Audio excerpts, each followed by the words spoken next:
that time ngisibana nabo ama-out wami yimi ngila egaming.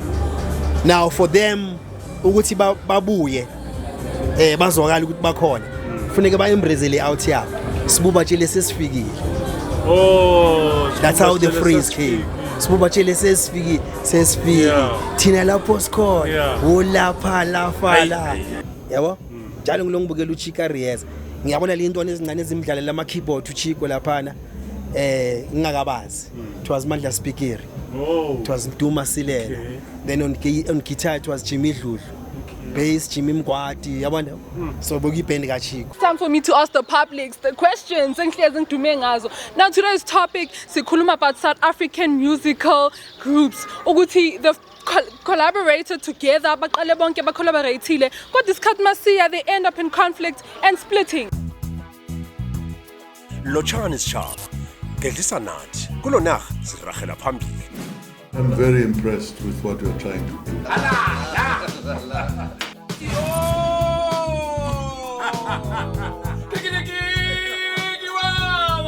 Mina ngithanda utshwala. Bantu basali banta. Usefosile uyasijoya fosathina. Alala. It's a good day to have a happy day.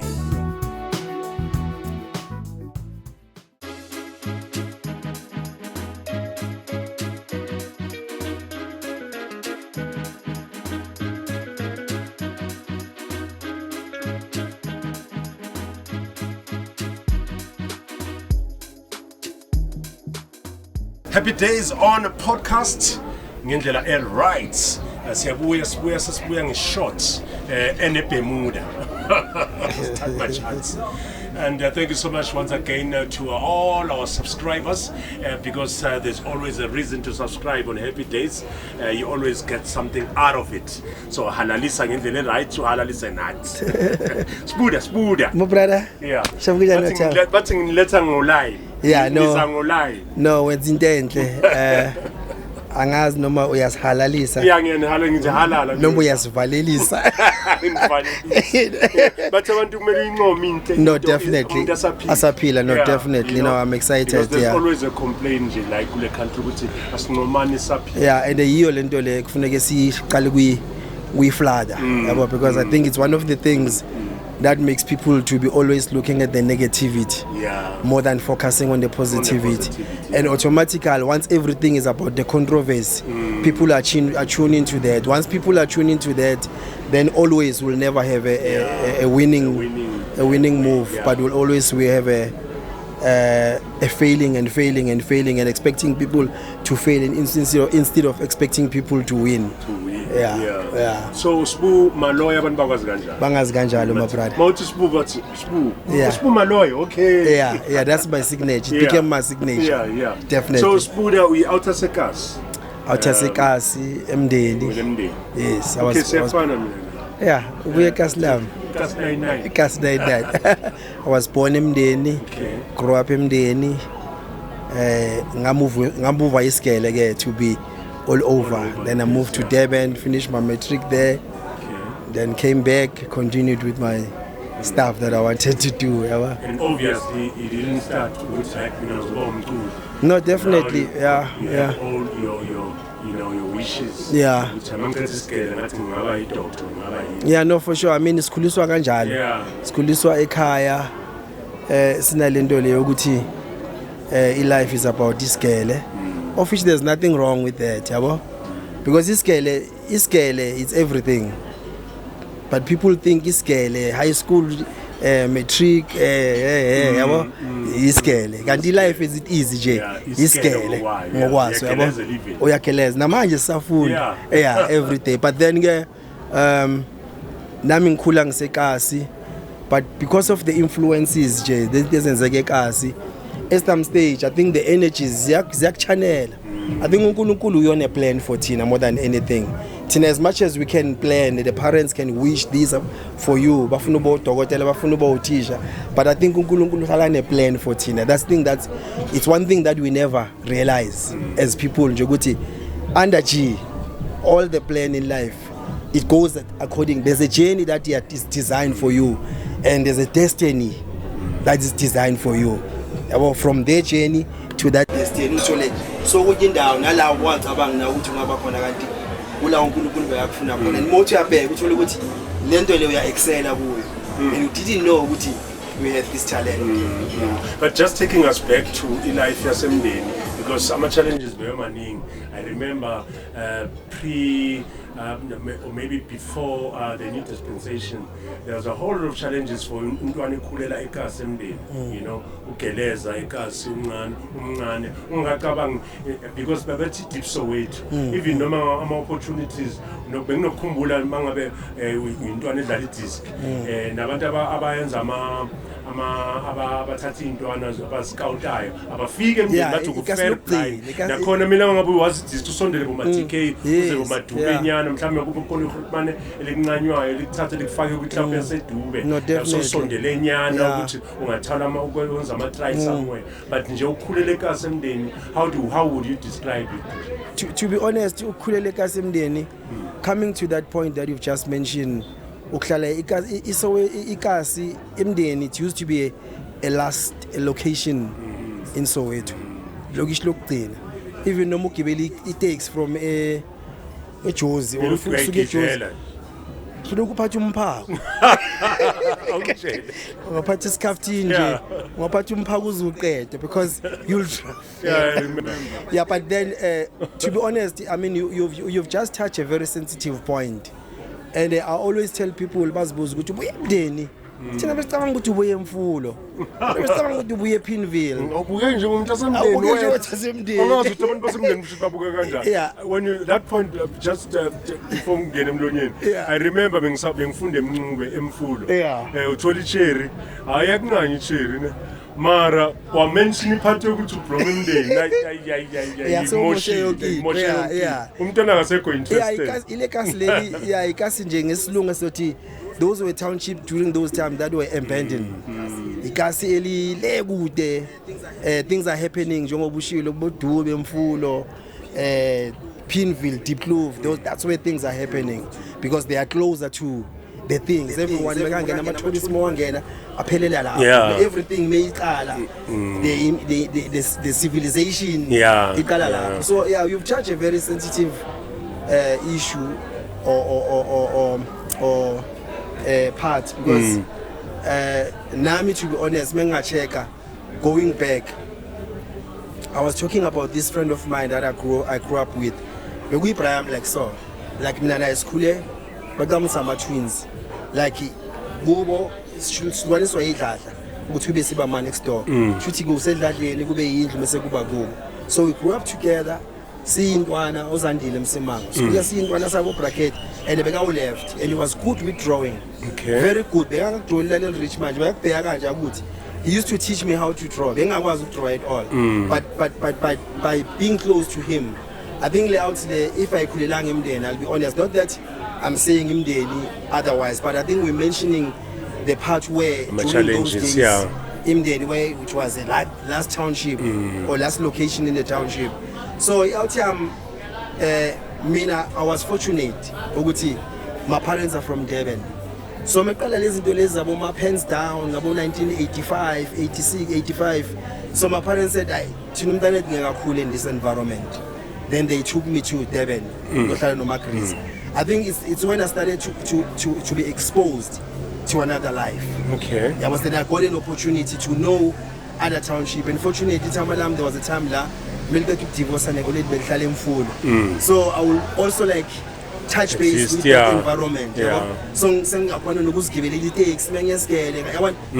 it happened with life. But because they were in Mdeni, surrounding Mdeni, he never had a friend that you will share things with because then I were very positive. All those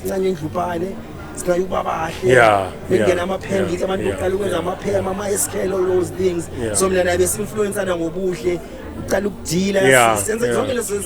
together. But in terms of move, even the talent they drawer, it just shadowed. It never even blossomed. No one even knew which is capable of that. or share that mind with then he ended up seka loma namakasi namachita sekazi. Bear in mind ngikhule kazi la amahrotman wasemakasi ethu ablome khoneni bayeke iskele at the early age. They don't have a reason why bayeke iskele. I think it's because of the influence or the environment. I can't tell what is it, but I think this element yokuthi kusemndeni and it has looked disadvantages in all of the things. They're not exposed to good things, to future. And that time TV, they were limited. Media was limited to expose the good things that are happening in South. So now, we are very stereotyped. The only thing that you know this surrounding. Now, the only thing Baba Fugekseli, Bayoplome Koneni, now, when long travel from Devon, coming back to Varikele, Mengbuya, there's a new thing that my friend has adopted. Oh yes. Sekayang cows. Menghamba mengbuya seka cows izolo. Mengvayile mengbuya sekumuntu mengfikile. Bear in mind washonela abazali sasemncane, especially the mother. Thama lakhe lahamba lohlala nomunye unkosikazi. Yena wahlala nama brothers wakhe. Balwa bagura abanye sisi wakhe washada yena sekahlili ne brother yakhe bayi2. Now mengifikile we'll have our freedom because une space. Noma sibambile stand yabona all the sense izinto sikhulekile understand.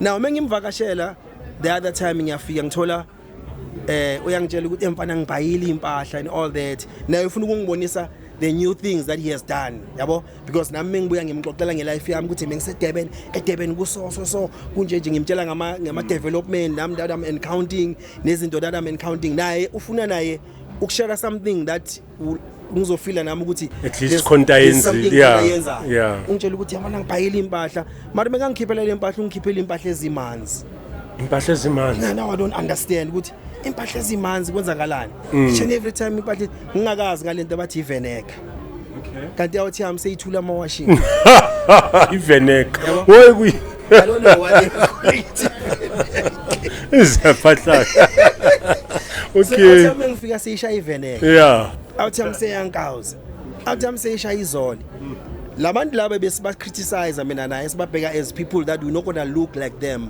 sekeyibo in a way how nini awuthi yami mengithi ngiye next door ngifikile ngibizwa ithama la next door mele ngibiza lithi isibusuku kunjani hayi thama unjani ubuyile ngivakashile lithi kimi lalela ke ngikutshela ke my boy labangani bakho laba ukhula nabo we are not talking the same language nabo anymore usafunda wena bayekile isikole.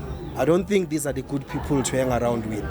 Kumanje ngiphulelwe la endlini ngitshontshelwa iTV ngitshontshelwa iheater ngitshontshelwa izinto and iheater njalo ngiyibonile ku Brian just next door then ngiyaqala ngiyabona manje ukuthi oh shit sekuyabhetha phela manje kusho ukuthi awuthi yami le impahla lezi 11 yake shothi sekuphulwa amadladle kazi as a result awuthi yami igcine seyintringa intringa later stage awuthi yami yabhoda but I feel ashamed ukuthi the talent that was there it all went to waste.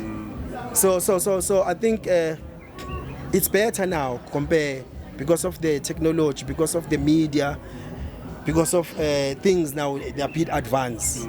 I mean I'm still crying for my friend ukuthi le outlayer even uRasta potential ebeyilapha vela even uRasta bekangeka alibone uRasta vele bekenye ngabona ungangitsheli ngoRasta angitshele nje uRasta angithrow out yami throw itime la no ikhonto njalo mamela izingcono throw itime lakho throw itime la next door mina ngazi uRasta elimnyama mfethu ikhonto njalo hawu mfethu ngaso sikhathi mina hey Rasta pro wami kwenzakalani ngimbizile ukuthi aze la uRasta uthi hayi wena ufuna ukumfaka phansi ufuna umfaka sebhasi ngirakatha nani bazongibuka laba yeah so I think yeah that part and I think come to think of it akusukuthi yenzeke emndeni kuphela right now it's still happening in other townships yabo especially even the rurals and all that yabo because kunomuntu mina I always tell people sinokuba na ama conversation anje because we also make research and check how things are happening in the township. Are you aware ukuthi kine outi itime elina 60 lihlale deep clove alazi alikaze liye phiri mina hlala TK yeah alikaze liye phiri lithatha nje ngokuthi lalela lizwa ngendaba yeah akayazi nokuthi ibhalwe akayazi ilof street yeah so ukhuluma enye into mamela akakaze eJozi hayi kwephiri kune ilof ilof ngiyayibona ilof thatha silange phira ekhaya ngasephiri wall yeah amincisha wangithambula wangivuthuza dlala nawe thatha amachance ushayelile ilof yabo mina sengibhekele ubheke eJozi hayi asaye eJozi angithi eJozi ziyaphahla kagcwele abanye abantu mawuthi uyi-one wala South Africa but I also want to touch that part as well yabo ukuthi thina abodaki we are very much stereotype.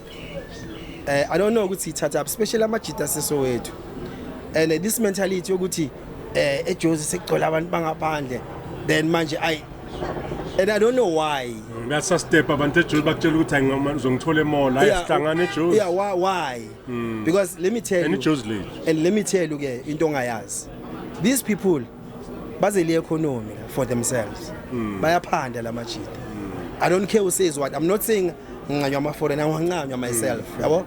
But there's things that we can learn from them. Tina sapege, that is why tina like us sisapege ilife yethu ukuthi usbu ucabanga ukuthi ubani. Usbu angeka yendawo.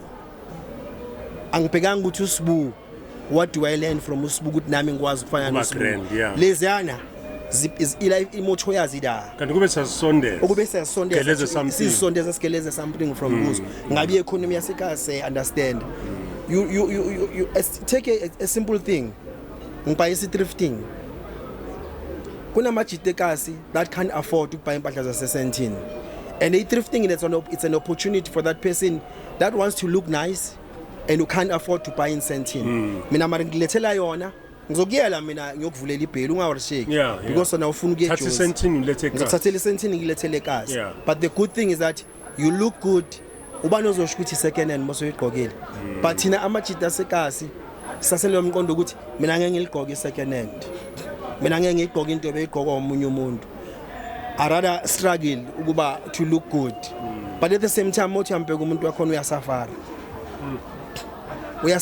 ukuba good uyasafara ukuba muhle uyafuzana because unale ego nale pride ukuthi mina ngeke ngize ngigqoke second hand but I afford even now liyasisentini same thing uyafuzana so I think mentality yethu nje kuna something kunento wrong I understand I don't know ukuthi i-case or ngizothina I'm not sure I don't know mhlawumbe ngangisiza now but at the same time when I spoke out I remember you were talking about ukuthi ama challenges awekho nje emndeni kuphela ama challenges akumakasi nje different you find the same challenges eMambisa Thembisa you find Alex they are having the very same challenges because as it is man ama challenges esobhekile ama drugs I mean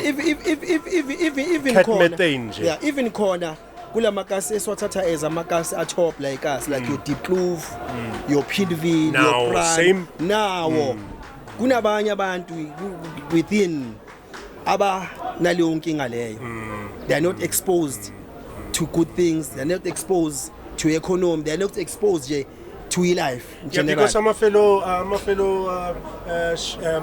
happy people they want to know ukuthi okay right usbu why asase grand because I know there will be comments but he still looks good no definitely right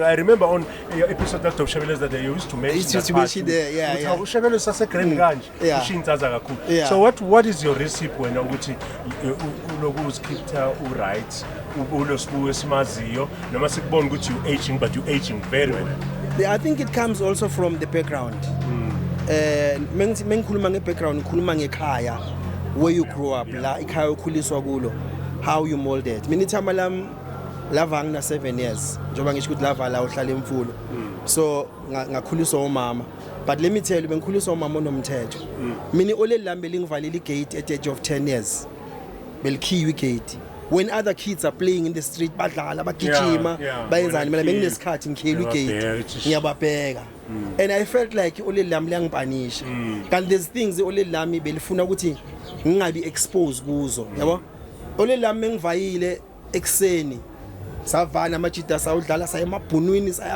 sayuswima sayenzani ngabuya ngilimele ngabuya ngilunywe yinjo ngabuya ngishayiwe bengilo or something mengifika yangiqedelela nalo yangiceca vye qhubeka la ulimele instead ukuthi lithatha ibandage lithi ulimele uthi mntanami ulimele lishakhulela ulimele khona ulimale wenza yabona so I think that thing it molded me in a way ngiyekho aware I felt ukuthi ole lami liyangitreat yabo so kanti ole lami liyangifundisa ukuthi ayikho into edlula ukuthi empilweni ube disciplined and have principles yonke into inesikhathi ekseni uyaphuma esikolweni mobuya esikolweni ufune kwenza amakhoza asejardini uwasha amasokisi uwashembe lesikole uyahamba uyodlala moyodlala udlala leyo 1 hour or 2 hours meqale kushaya u6 o'clock sesisendlini sonke sesivalile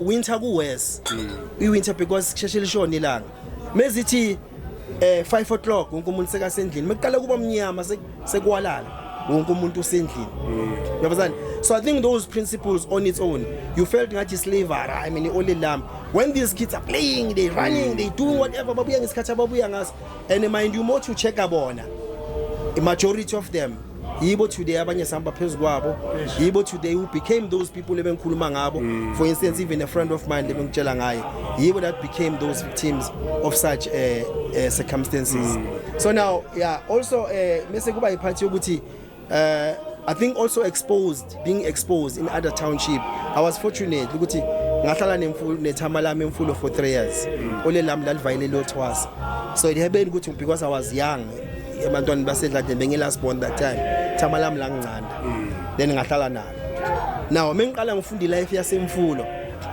then I saw a different environment bengazi ukuthi emfulo kuphilwa isive kuphilwa iskhet kuphilwa kanjani kuyagezwa kwenziwani then I started to learn other things so now I didn't want but now mengikhombe ngaqala ukuba ne comparison between amajita semfulo amakrotmane ngwabheke emfulo awablomi emakhoneni ayaphanda ayaspana bagqoka kahle benzi bamba itokfela they do all the good things bamba nature is nice but they have a good life mobile emndeni awakhona amakrotmane not wonke especially when exposed go enkhuluma ngawo asekasilam babaphuma bayekile isigela abaspani babaphuma bayobloma ekhoneni kawuze so when I learned all that looking at that then it's when I started to choose for myself ngoba weske ngaye Durban that time even till today thina esizulwini amazulu are very principled kunomthetho even till today so umntwana uyashaya umntwana uyathethiswa kunomthetho abanendaba ukuthi use high school so I think all that environment when you put together all those ingredients esengikhulume ngawo it molded to smooth then I had to make a choice for myself then my choice was also ukuthi mengivela mengizibheka njalo esipilini there's someone ngiyazibona ukuthi ngimuhle because I'm in a beautiful environment then when I come around ngihamba la ngihamba khona ngiyesikele nabantu engifunda nabo they dress nice si clean sihamba mina bengagqoki ihembe lesikole esikele bengigqoki ipericardine mare emhlophe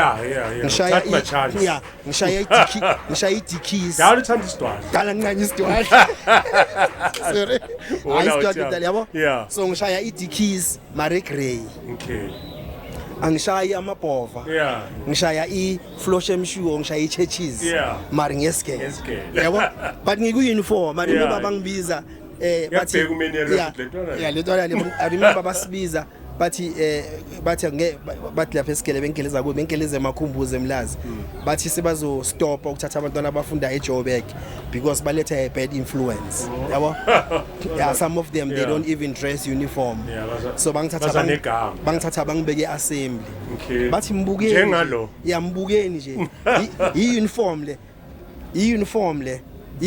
le and bathi ya checka ngigqoka ibhruku eligqoko mini here ngishaya ibhande Mina reaction cindezele lentwana. Usayikhumbula ihospital. Yeah, ikhumbula Ngishaya ihospital. ihospital qokomini. Eyibuhlungu ima-horse. Yeah.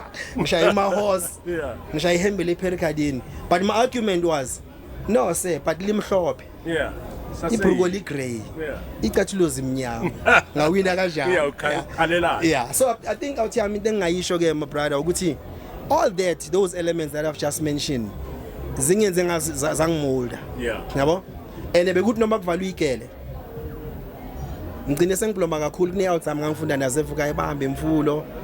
And lezo out lezo besageleza sa high school. So those are the people that were talking my language. So mengibuya esigele ngithi thring emndeni. Sivaliwe ikole ngifike emndeni nebag ngibeke. Ngilale one night just ukuthi ngicele nje ku-oledi. After that angimtshele ngithi ma ngiyahamba ngiyemfulo. Ngiva ngiyemfulo so khona uyawuthambe idiploma la imfulo. Idiploma nethamala ithamala bekuyi-bright time. So mina naye sigcine sebabo body because of my time awethu. So bebahlala bayi2 nethama lakhe. So bengivele ngifikele khona. Ngifike ngiziplombele nawo thiyama. Then siphila impilo yasekasi ke uyazi ke imfulo ke kuphila ke isibhujwa ke yaherezwa kukhulunywa isinesingamla all that yafuzana. So I think all that it molded to Sbu. Yeah. That's true. Yeah. And we are at TKZEE. That's where we're coming from. It's Happy Days on podcast. Ngendlela ethi ayibe top. Ziyaphahlakana phansi. You can actually hear the noise with TKZEE amampela. Bekhala ne TKZEE. Ngizwile definitely. Dala mabhansi bathatha ama-chance. It's amasoja.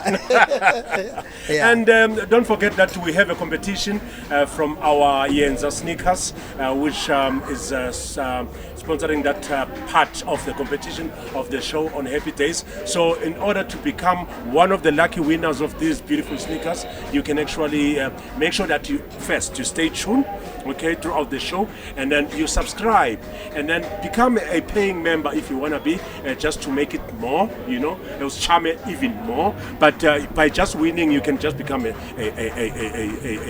subscriber, and then we'll ask a question just before the end of this particular episode, right here on Happy Days. And then we continue Sbuda. Ufuna sikhulume ngendaba yokuqala kwakho umculo because azangivaliwa bu amalawyer. Definitely. Amalawyer lo ivumele. Hayi azange No. toilet. No, definitely. No. Yeah. Kherezile. Yeah. So I started usibeka kumkherezo wakho bro. Yeah, you just mentioned years. Ngicela ukuyisalute nje this brand. Ngifuna ukuthi nami ayisibana nabe office nabantu emakhaya.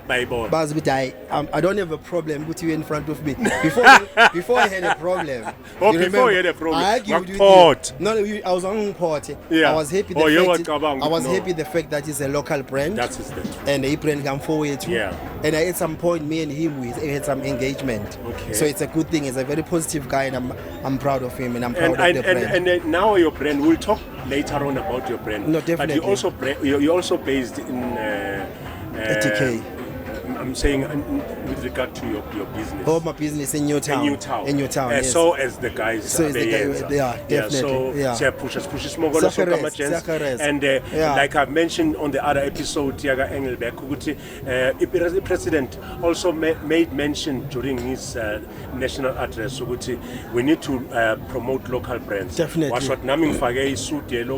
But the problem with the president,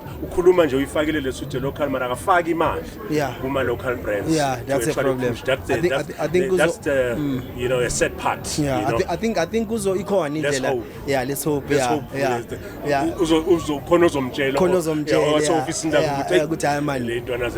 sesikhulumile la. Please do it, yabo. Yeah, mina nginokungathandi kakhulu ke ukukhuluma ngama politics ala ekhaya, yabo. Yeah, athina siyathanda ukukhuluma ngama politics. Because I am frustrated, yabo.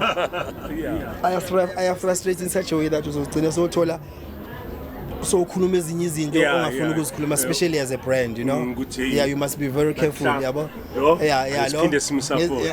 Yeah, not that you are expecting them ukuthi bakwenzele something. Mina I'm one person that never got a tender. But as a business person, you need to balance things. Yeah, you need to balance things too. Yeah, Yeah, and also nje nokuthi nje ngingabi nabantu abazothi hey so uthenga ngabo yabo sengisho mina particularly me yabo I always like to stay in the clean books. Mina, I'm this one person, you'll bear with me, Sbuda.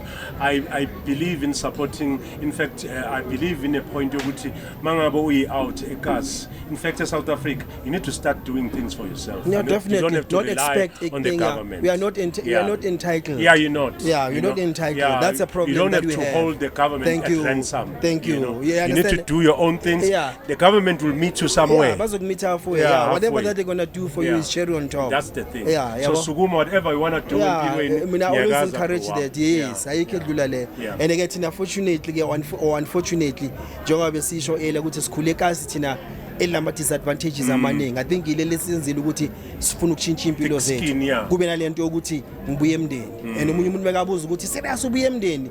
Mara why emndeni abanye baso? Why intanga zakhe beziso? Yabona, you want to make a difference because I wanted to make a difference. Break the cycle. Yeah, to break the cycle. Yeah, I want to break the curse. If it was a curse, we break that curse. But I'm casting that curse. They can do something. Yes, I'm representing it. That's true. Yeah. So true. Now coming to the music. Yes. Yeah. Okay, well, after my matric, I went to Durban. Skele, after Skele, matric came back to Joburg, Skele. Now when I came back to Joburg, there was a time I think during about 1987 somewhere there, where ngamuva kaMakriza ne, I was staying with Makriza only in the time. So the following year, 1988, mina no Makriza zange si forstane. Because uMakriza wami I think bese high school bese kathanda ukungivalela kakhulu eJardini akhohle ukuthi manje sengilentwana ese high school nabangani nami sengiyaqala ukubona makangikhulule ngibona abantu nami ngibe exposed, but because of this strictness yakhe yakugcina senza ukuthi mina noMakriza singatholani yabo. So the following year mekufuneka ngibuye wathi uMakriza lo ngicela ukuthi angasabuyi yabo, and nami vele bengasafuni ukuyobloma naye yabo. So it happened ukuthi ke uma oledi kanti uno anti ohlala khona eMlazi, anti wami ohlala eMlazi mamela mamela lapha kusekuphi ngizothi kuphi lapha ni Christmas every day. uMakriza ufree bekawo mistress naye noMakriza wami bekuwo mistress but wazi life, uyamazi umntwana ukuthi umntwana ufunani, uyayazi life yomntwana ukuthi umntwana meseka kule age umntwana what are the things that umntwana funeka be exposed kuzo. So uMakriza wami was very free, and ukuba free kwaMakriza wami anti oledi it happened ukuthi uMbongeni Ngema grew up there bekuyi Brian Keliyam. So uMakriza wami kulo Makriza lothanda ukunqanda incosi, mone incosi nje uthi ulethe umncosi eDurban, ubuya emafarm, ubuya eVerlem, ubuya kwaZulu, ubuya kuphi, unomntwana ufunda ukufunda isikole eDurban. Remember iDurban, it's more like your Jozi, it's more from abantu ababuya from the deeper KZN, like Bongu to another more for Durban, it's a civilized yabo. Now we forget Jozi, so we America yabo. Can you imagine? Yeah, because that's where the money is. That's why we call it goal. But then it Durban nayo partly nabu America yabo, but in you ayikho kangango manje yabo. Now but then it happened ke ukuthi mebanqanda incosi from emafarm emakhaya, uMakriza wami will accommodate those kids. I remember kule forum kaMakriza wami besihlala si more than 20 kwi forum but bekumnandi mfethu, mamela abanye balala edining room, abanye balala kitchen, abanye balala kuphi yabo. But mina because ke bengibuye eJoza anti wami bangifatela yabo, yazi cute yabo, uyayibona le. So but ayile izolala ekamereni, bona bakubeka ekamereni, bangibeka ekamereni, but still nase ekamereni bangilala embedeni mari phansi khona balalayo. Mari mamela, the life there was very good, was very beautiful. Bekumnandi, that's a home that I enjoyed in my younger days. So it happened ke ukuthi besihlala nengosi kaMbongeni Ngema, because uMbongeni Ngema was a friend to my uncle, naye uye wakhulela partly there, mega phanda eDurban, then waphuma naye. So uthe mekaletha ingosi yakhe seyizofunda sekufuneka yesikele, wacela uMakriza ukuthi ingosi yakhe icela ihlale la nencosi brother yakhe. So sihlala sonke la, then unokuza umbongeni ngiyamazobona incosi azobabona. Then it happened ukuthi umbongeni ngiyimfuna ukwenza bese kayenzile iSarafina mengihlala la. Bese khona iSarafina 1. So ise America. So it happened ukuthi bekufuneka yenze iSarafina 2. Bekufuneka yenze iSarafina 2 le ntwana lezi zakhe lezi ziyangisa la grezwa khona la kuzoyenza ama audition khona. Then it happened ukuthi kwelinye isonto ka DM lazi. When it happened ukuthi ngihlangana intwana zakhona bovukanci intanga zamgcina kuba bo brabam. Nami ngishaya audition. Ngishaya audition that time ngisasingisesigele. Audition ngifunde emakhumbuzi. Audition TY. Jobe audition niphasile kanje. Kuzofanele nihambeni eJoburg manje niyenza manje i-second audition kula manje sekuyocastwa khona ke ukuthi abobani abahambayo abazo eEurope for iSarafina 2. Okay. Ayina ngempela nami ngene audition. Cela ugogo. Nga audition ngiyazi if bengihlala noMagriza lo beyangayivume leyo. Mara lo athi hayi. No stress. Mntanami. Audition ngiphaze ngithi gogo. Kufuneka imali ikhumbi bathi hlanganisa imali athi Magriza bamba nami ngifaka imali ekhumbini manje ikhumbi yalethama leli la audition wakho ngoba umfundisi sivaye ngiwe Joburg siyakuphi siya Fortsburg bekani kunendawo umbongeni bekayibhayili hotel la kudala eFortsburg where ama cast wakhe bekurezela khona. Even iSarafina 1 they were staying there, asinamali they were staying there. So nathi sifikela la siyanikwa ama rooms siyangena sharp shawi audition S2 na indawo ke la nizophuma la rezana ama party manje. Wena uzoba ubani mina ngizoreza ustimela sesezwe. During that time yazi kuleyo show besinabo bani. So Mizi Mhlongo was there. Cindy Dlathu was there. Siyabonga Thwala was there. So besonke lapha. Cream yase were there together. Sharp Khuliwe Sithole lo bekashade no ex-wife ka Jabukanyile. Yeah, they were also there. Most of the stars were there. Yabo? Sharp nami ngene pushing manje da mesigawula da sigawula ngesikhathi ekseni breakfast kanye emini lunch kanye da mama sapha kanye then after that ishayile now wena muhlala edladleni ujwayele ukuthi mobuya sigele gawulo moqeda ukwenza into zakho ubuke ubona amajidi yodlala uyaza manje ukuthi engikhayela snack nyana shona efrijini donsa ipaloni udonsa isinkwa ka uyabamba uyadla yabo ayikho umuntu ozokuphikisa nini vie lapha kwi basket lapha uMagriza ubhayila ama fruits yonke into banana nyana orange yabona uyazibamba nini kune khabethe lapha ni box lapha nama snacks simba chips yabo so udla the way yabo now dani la ngesikhathi ayingibona ukuthi ayile ngeke silunge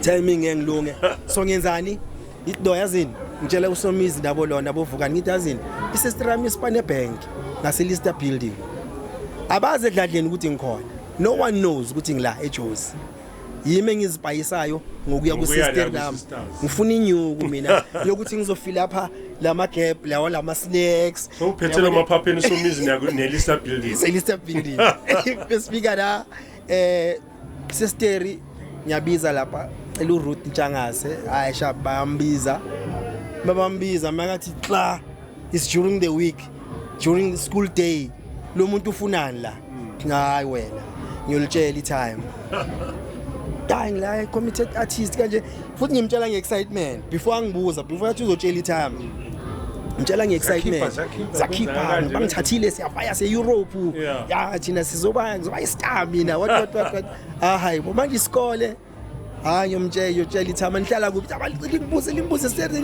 lingibuze lithole yonke information eFortsburg ngakuphi so kanje yonke into ayisharp lingayi inyuku sibe mnandi siphume esivaya namajita hayi akutshela later alivale emfundo lifike litshela itime lithi kunje alihlanye itime so kanti vele that day umbongeni uyasefa kufuneka sefe manje cast yabona sefa manje kuzosala manje abantu azobakhetha for Sarafina 2 Township Fever the rest akhambe so I was part of le rest ufuneka ihamba khaya ehamba khaya kanje kanti vele nethama selilala selifaka nayo umoya ukuthi vele akahambe yabo so singidla kanjalo ke isikele yabo Okay. So mase ngidle isikele, then I had to go back to Durban ngiyoqedelela isikele. Okay. So mebavaya busomizi kiwe Europe kiwa kuphi mina ke angisekho da. Mawuyibona after all uyasho. Yabo ngiyathi yabo mina ngabe ngidala. Yabo amari at the same time ngiba la nto talking sharp for a reason. Ngiqeda isikele after my matric then come back home. Mengibuye edladleni ngiye Johannesburg Technical ngiyenza electronic engineering. Basayibiza iJTC lapha ngase Ellis Park. Ngene la bengincane electronic engineering. Oh, okay. Ngene ngiyoshaya yona. So akumela musibehamba ngama 3 months ngama block. Yeah. First block is 3 months, second block 3 months another until uyiqede. Then molo ukuqhubeka block uzofika ku block yabona uzuye sometimes easy kunika ama diploma then diploma khona ikhona ukufaka nase technicon. Yabo?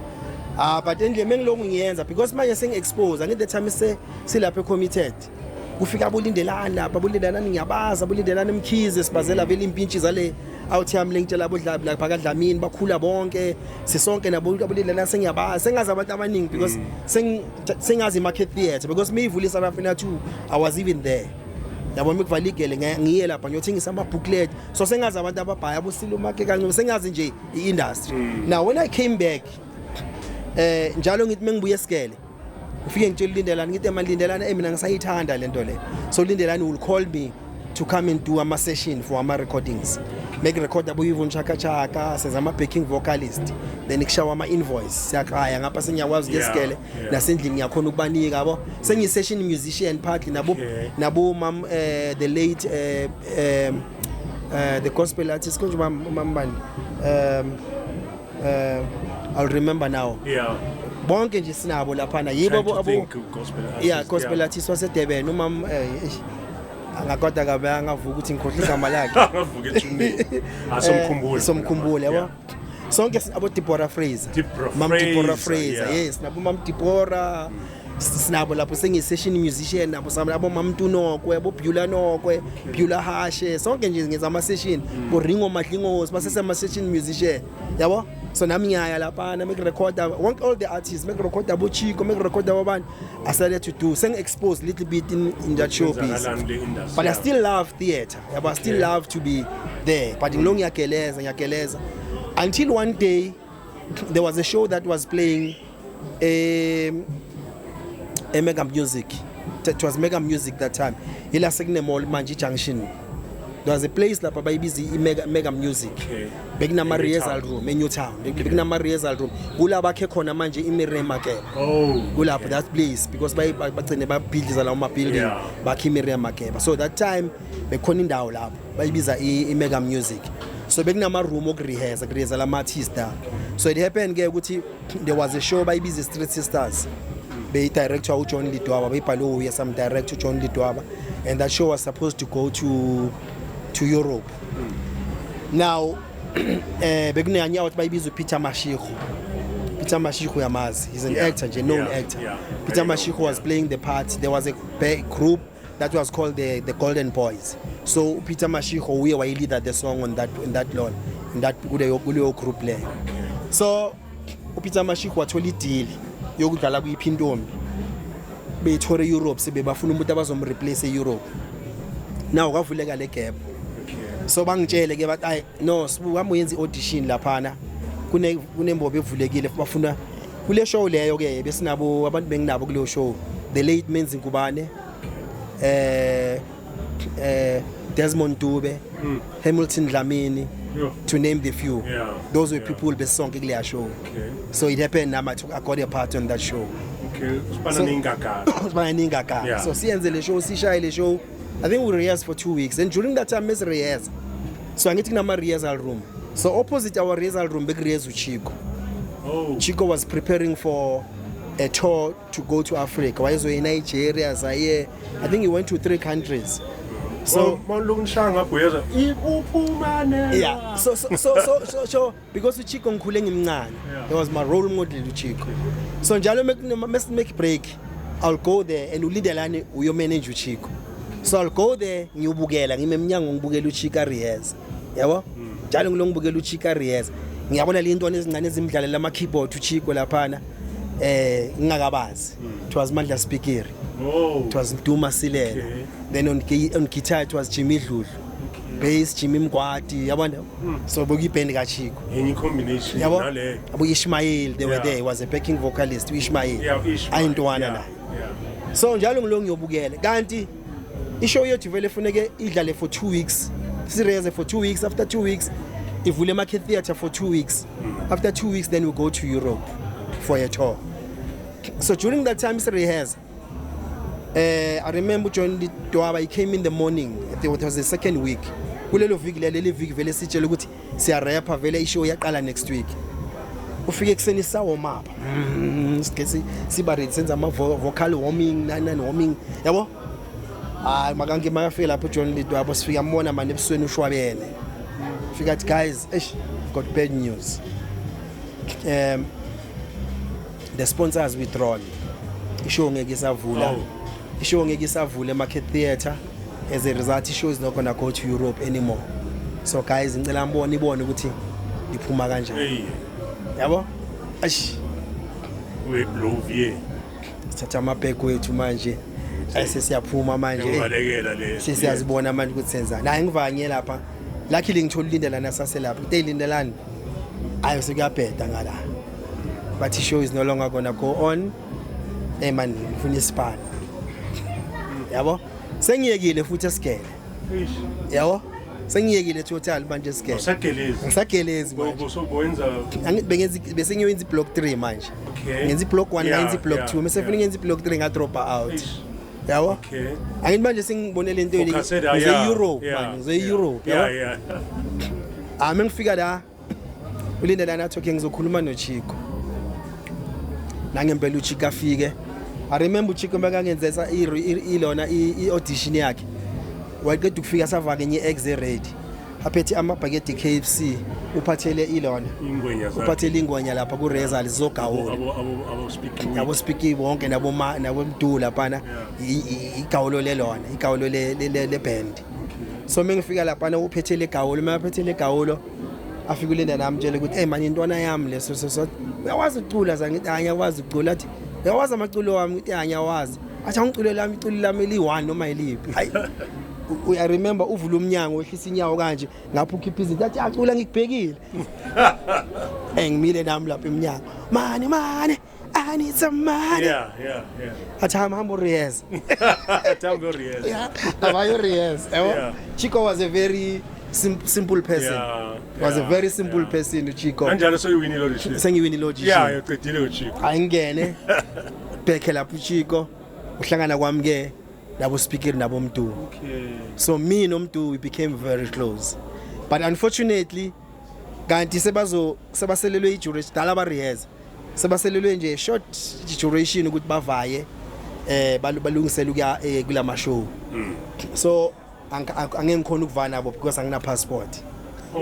Yabo? Okay. So ngisale kanjalo ngisale gaming bavaye. During that time bazovala abantu for something like a month baya ku tour. So fune ngibamele babuye. But during that time ngisahleli ngithi angeke ngize ngipanelole ukuvaya kwami nyeka Gibson Kent. Fika Gibson Kent ngicela ukodishina. Mengodishina ngithole audition ngene. Mengena lapha na ke ngenze ishow le iwatishing.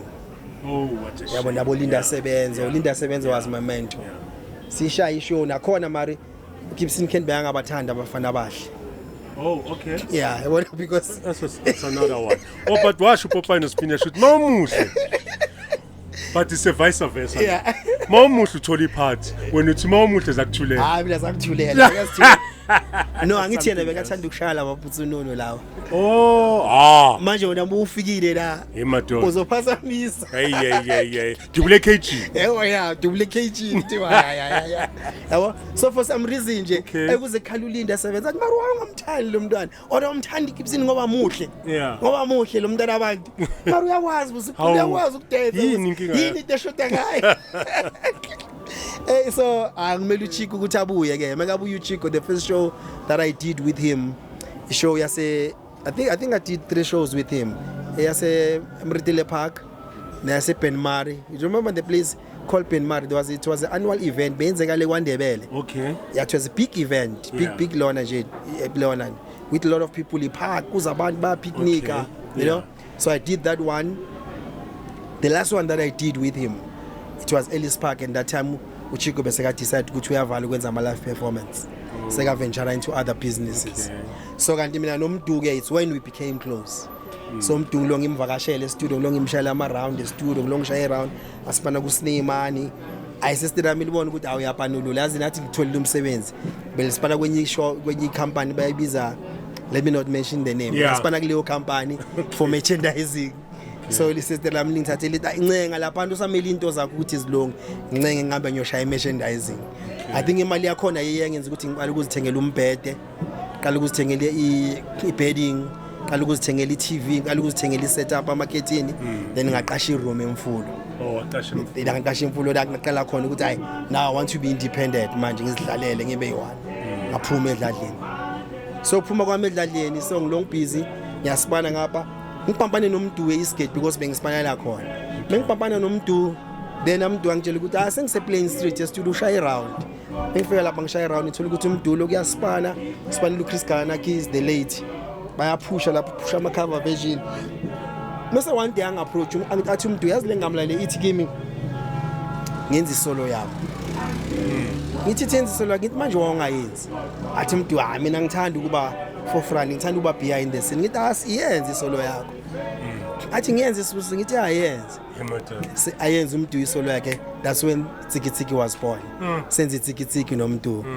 So and on the vocals uvela ube nama goosebumps nje TKZEE yeah. So TKZEE because itudos at that time they were not portable like itudo now where you have everything, the computer here, the mic here, when you can put your ungadlala la uprogram ucule la uprogram. Now itudos zangaleza inkathi it was those old school studios where there's a booth, there's a equipment for engineering.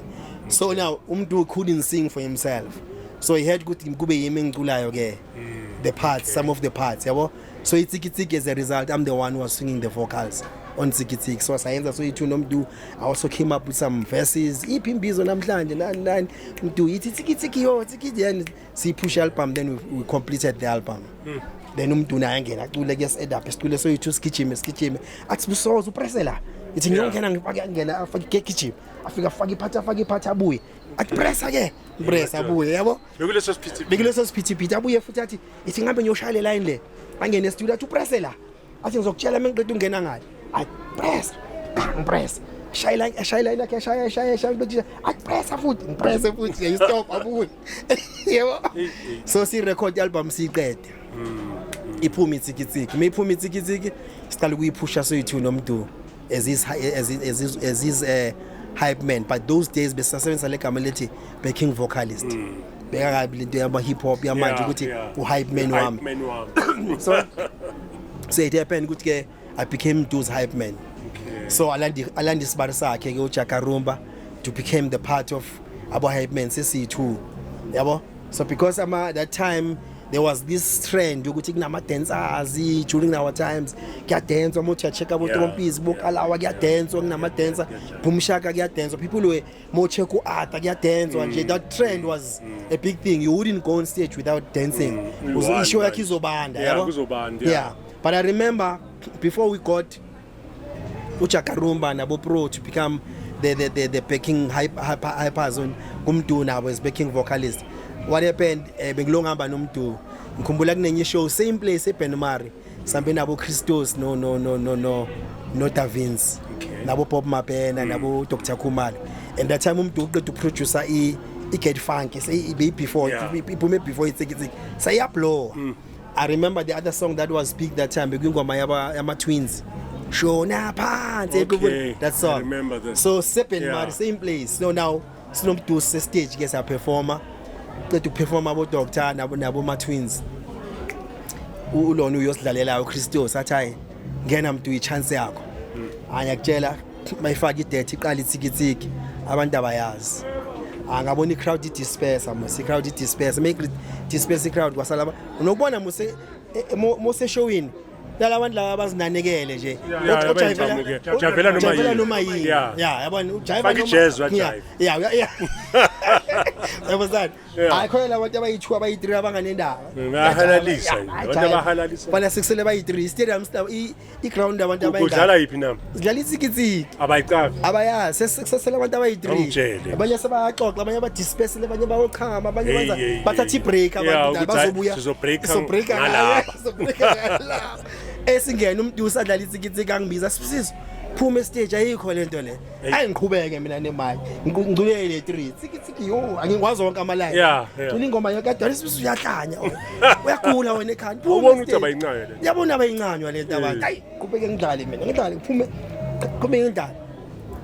Iphela ingoma. Kube khona abayi3-4 ababuyayo ababona lo nekraho lokamila ayi1 ingoma singayazi athi sizama ukube khona ababuyayo abayi2 bathi bhatala imali yethu phela size show yini babuye nyana kudlale iAritza Mayro na Robalamo dlale yona futhi hayi bacule nami abantu bacule nami sebayi4-5 kuze eBeach Senza so ephisa lahlela hayi west badisperse futhi hayi umuntu wathi angiyayicima idead manje sibisiza angiyayicima manje ayikho lento ezayo konje bekuspanisa ama dead match bekwa dead machine ayicima umuntu hayi nami ngiyahle stage mina phethwe excitement wena ufuna ukuba stage ufuna ukuba stage hayi mengiphume stage athi hayi sizolenta ayikho ngabe ngiphe wena le album hayi ngaba ngiyenzanga kwaba yami ngabe ngivele ngayenza wena bheka unekrah kanjani awusaba abantu wena hayi ngabe ngiyenze kwaba yakho ngithi hayi asiphushe yakho asiphushe ngithi asiphushe mbana ithe 1994 I remember no it's actually 1990 because iphume 1993 towards end of the year May 1994 qala unyaka iTKZEE bese kuyi song of the seyibambe everywhere bayazisola laba babavayo bese ibambe everywhere iTKZEE ngimtshela ngithi uyabona then it's when after that then we decided then sapush iTKZEE then we started now ukurecruit abo pro because bekanamba kayi choreographer anama dancers sa recruit upo sesiqala ukurehearse manje lapha eMidlands Hall sesirehearse ke sesinathi sesinelo sinabo Jakarumba sesinathi sama dancers yabona sesiphelele nje sesibhifa it's amazing story then we did tours sesiyabaya ke siya everywhere siyahamba manje Cape Town everywhere siyapush then later we decided to form the group in Mashamplan. Okay. Just before we go to Mashamplan, because that's the story of greatness. When you're talking Mashamplan and you're talking the TKZEE. Yes. So we're coming back. Let's go straight to Uzeda. Uzeda is talking today on Word on the Street about guys combining and doing a group together, and then at the same time besokuba nama conflicts bona umuntu sekethi ngizela le nami ngizela le njengoba ubona ama group amaningi ayashabalala. So that is exactly our focus on Word on the Street. We're coming back. It's still on Happy Days on Podcast. The buzz of the city is what inspires.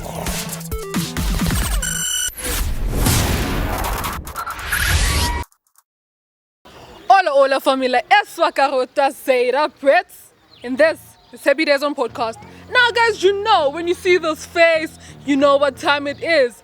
It's time for Word on the Street, baby. And now you know exactly what man bonamina. It's time for me to ask the public the questions. Now today's topic, sikhuluma about South African musical groups. Ukuthi the collaborated together, baqale bonke bacollaboratile. But this masiya, they end up in conflict and splitting. But another question of the day is, kungani yini lebenza ukuthi basplithe kanjena?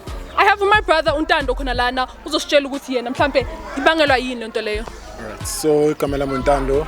So what do I know is that people are like dispersing bayaxabana because of there are deals that have been made behind the scenes, and there are deals about money. So abantu abaningi bayaxabana because of money nama deals ayenza side.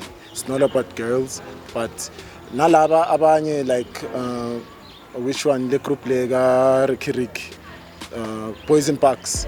So a lot of people, my artists, like you have to grow up. You push into you have to advertise yourself. To people to know you and book you. Ngoba group, it's not rare. So a lot of people want to grow up. So it's not all about them arguing. Yeah. So it's all about like growing as an artist, As an knowing individual. yourself. Yeah, as an individual. So Lita, you know kunama groups, musical groups like abo Mafikizolo, Boomshaka, abo Malaika. Yeah. Yabo ama groups nje amaningi, musical groups amaningi. Abo Scheme. Okay. Yeah, abo Josie. Uyabazi. So my brother, uyazi ukuthi lama groups lawo normally siyazi ukuthi bafika in the music industry babonke bayi-team bayimbumba. Kodwa isikhathi masiya bagcina sebaseparate basebahlukana baba nama conflicts. Mokucabanga ngokwakho ukucabanga yini ecause ebangela lokho ukuthi bahlukane? Mtana Sekhane. Like to all these groups as is countile bomama Josie. Scheme yabo. I would say because before ngizobala indaba yemali nani yabo, I would say dignity nokwazana. You know, it counts a lot yabo, because angeke sichithe into esiyenzayo sisonke yabona. We're doing the same magic, but why would you, if unenkinga, you must lay it down yabo. So I think abafethu ifike to a point ukuthi now imali or with or without bona bebaphila kanjani, but now it kind of separates them. And I wouldn't count that within you, like masicavana siyacavana yabona. So omunye uphuma enye indlela yakhe nomunye because of akusana kwakhe Akusafani. Okay. Asishuthe khona lapho siye ku Rich 20 interview 2024 ngithi mina siyahalalisa. Over to you, Rich.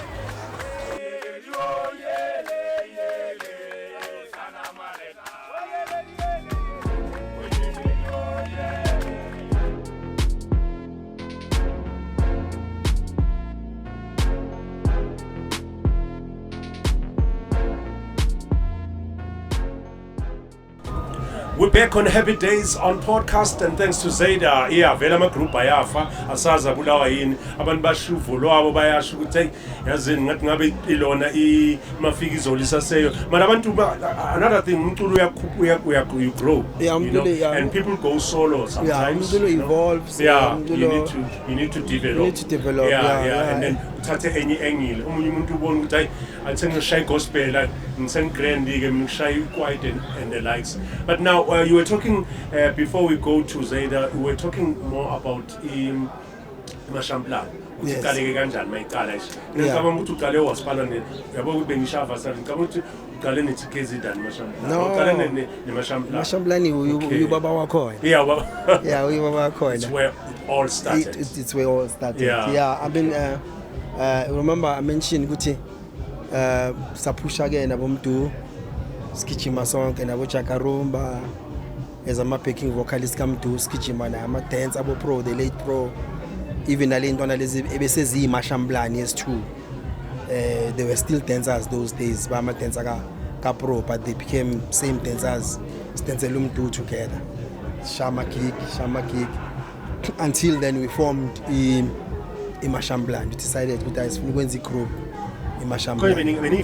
The C4. Then how Mashamplan came, hey, it's funny. It was after Umdu when he is after doing after Umdu got to when why you for me. So originally a phrase go why you for me, why you for me, yeah Mashamplan. Okay. So we had this idea and this dream which one day we want to come up with a group. So still said discuss and Umdu good. So much group yet so ibizan. It's why you for me, yeah Mashamplan. It's as ibizi Mashamplan. Assume kanjalo nje sizokuthi kanjalo nje. But why benithi why you for me Mashamplan? I think that is Mdu's phrase because I think Mashamplan if school ekasi Mashamplan we utwanga kahle. Oh. Yeah, when ekasi lakho how to interpret background Mashamplan ukuthi yini? Masham because besicabanga ikasi besibeka ukuthi awuthephithizelayo nje yabona. Bekungathi out Mashamplan uyazitshela yabona. Awuthi ngathi uyazitshela something like that. Yeah, not really. But it actually interpreted it differently. Yeah, not really. But I think on why you for me, but Mdu's Kulumela. But I think that time the name Mashamplan, I think it did come Alpuma from Dofaya. Okay. Mashamplan is more out spitayo kind of. Oh yeah. Yabo? Oh yeah. Ngathi when we are too much. Yeah, too right much. moti. Yeah. Out just jealous. Yeah, when you out yabo. Mashamplan, why you for me? Yeah. But yabona it was more like instead of using Guti Yewena Pari. Yeah. So I think it was Mashamblani. Okay. But then it became fashionable. Mesenzi group Mashamblani. People started to think it in a different form. Guti Mashamblani out is Pegile. Because you look at us, Shai Swagger, the music out there quiet. So then it changed the mindset. So then we came up with the group Mashamblani. And I remember even the time Sishuti group ya ilo na Sishuti cover. The album. There we go. Yeah, that's true. There is. Thank you. Asumrubeli amastrubeli. Yeah, ilobe suka sintwana lomncane sihlahleni nje noma lomila noma ugcina ukuncolisa nini nisobhela kuma strubeli aqila umrubeli bakufanga skipa sasigcina umrubeli ebe idayana le nto le beziyo ziyawa on happy days sidla umrubeli start my chance. Yeah. So that's how it came so that's how it came about. Yeah. Okay. Then we came up with the group in Mashamblani. Hip-hop was the first album. That was the first single. Okay. Yeah, the album that was the first album hip-hop. Yeah. Then I think before that you for me skitchime sonke sambeka, then we decided to slightly after when Iwayu for me was released. Slightly after that time, Sangene Studio Sayenza Lindelani Mkhize. That's how Umakesh was introduced. Okay. Umakesh, how he came, yeah. How he came, Umakesh. Umakesh was introduced by his sister Udineo. Udineo was a friend to Ifrogam to Usara, the Bachima Bonke Sentin. Now they met at Jimin. Then they became friends because Bachima Bonke. Until then they had a talk one day. Megamchela Usara uthi mina husband yam umuntu so. I thought, wow, Umdu. And that time Umdu already was already known in the game from the TKZEE, and why for me was starting also to be big, So I thought, serious Lona. Yazi nomntana sekhaya uculayo nami. Yabo? Then Usara atshela Umdu.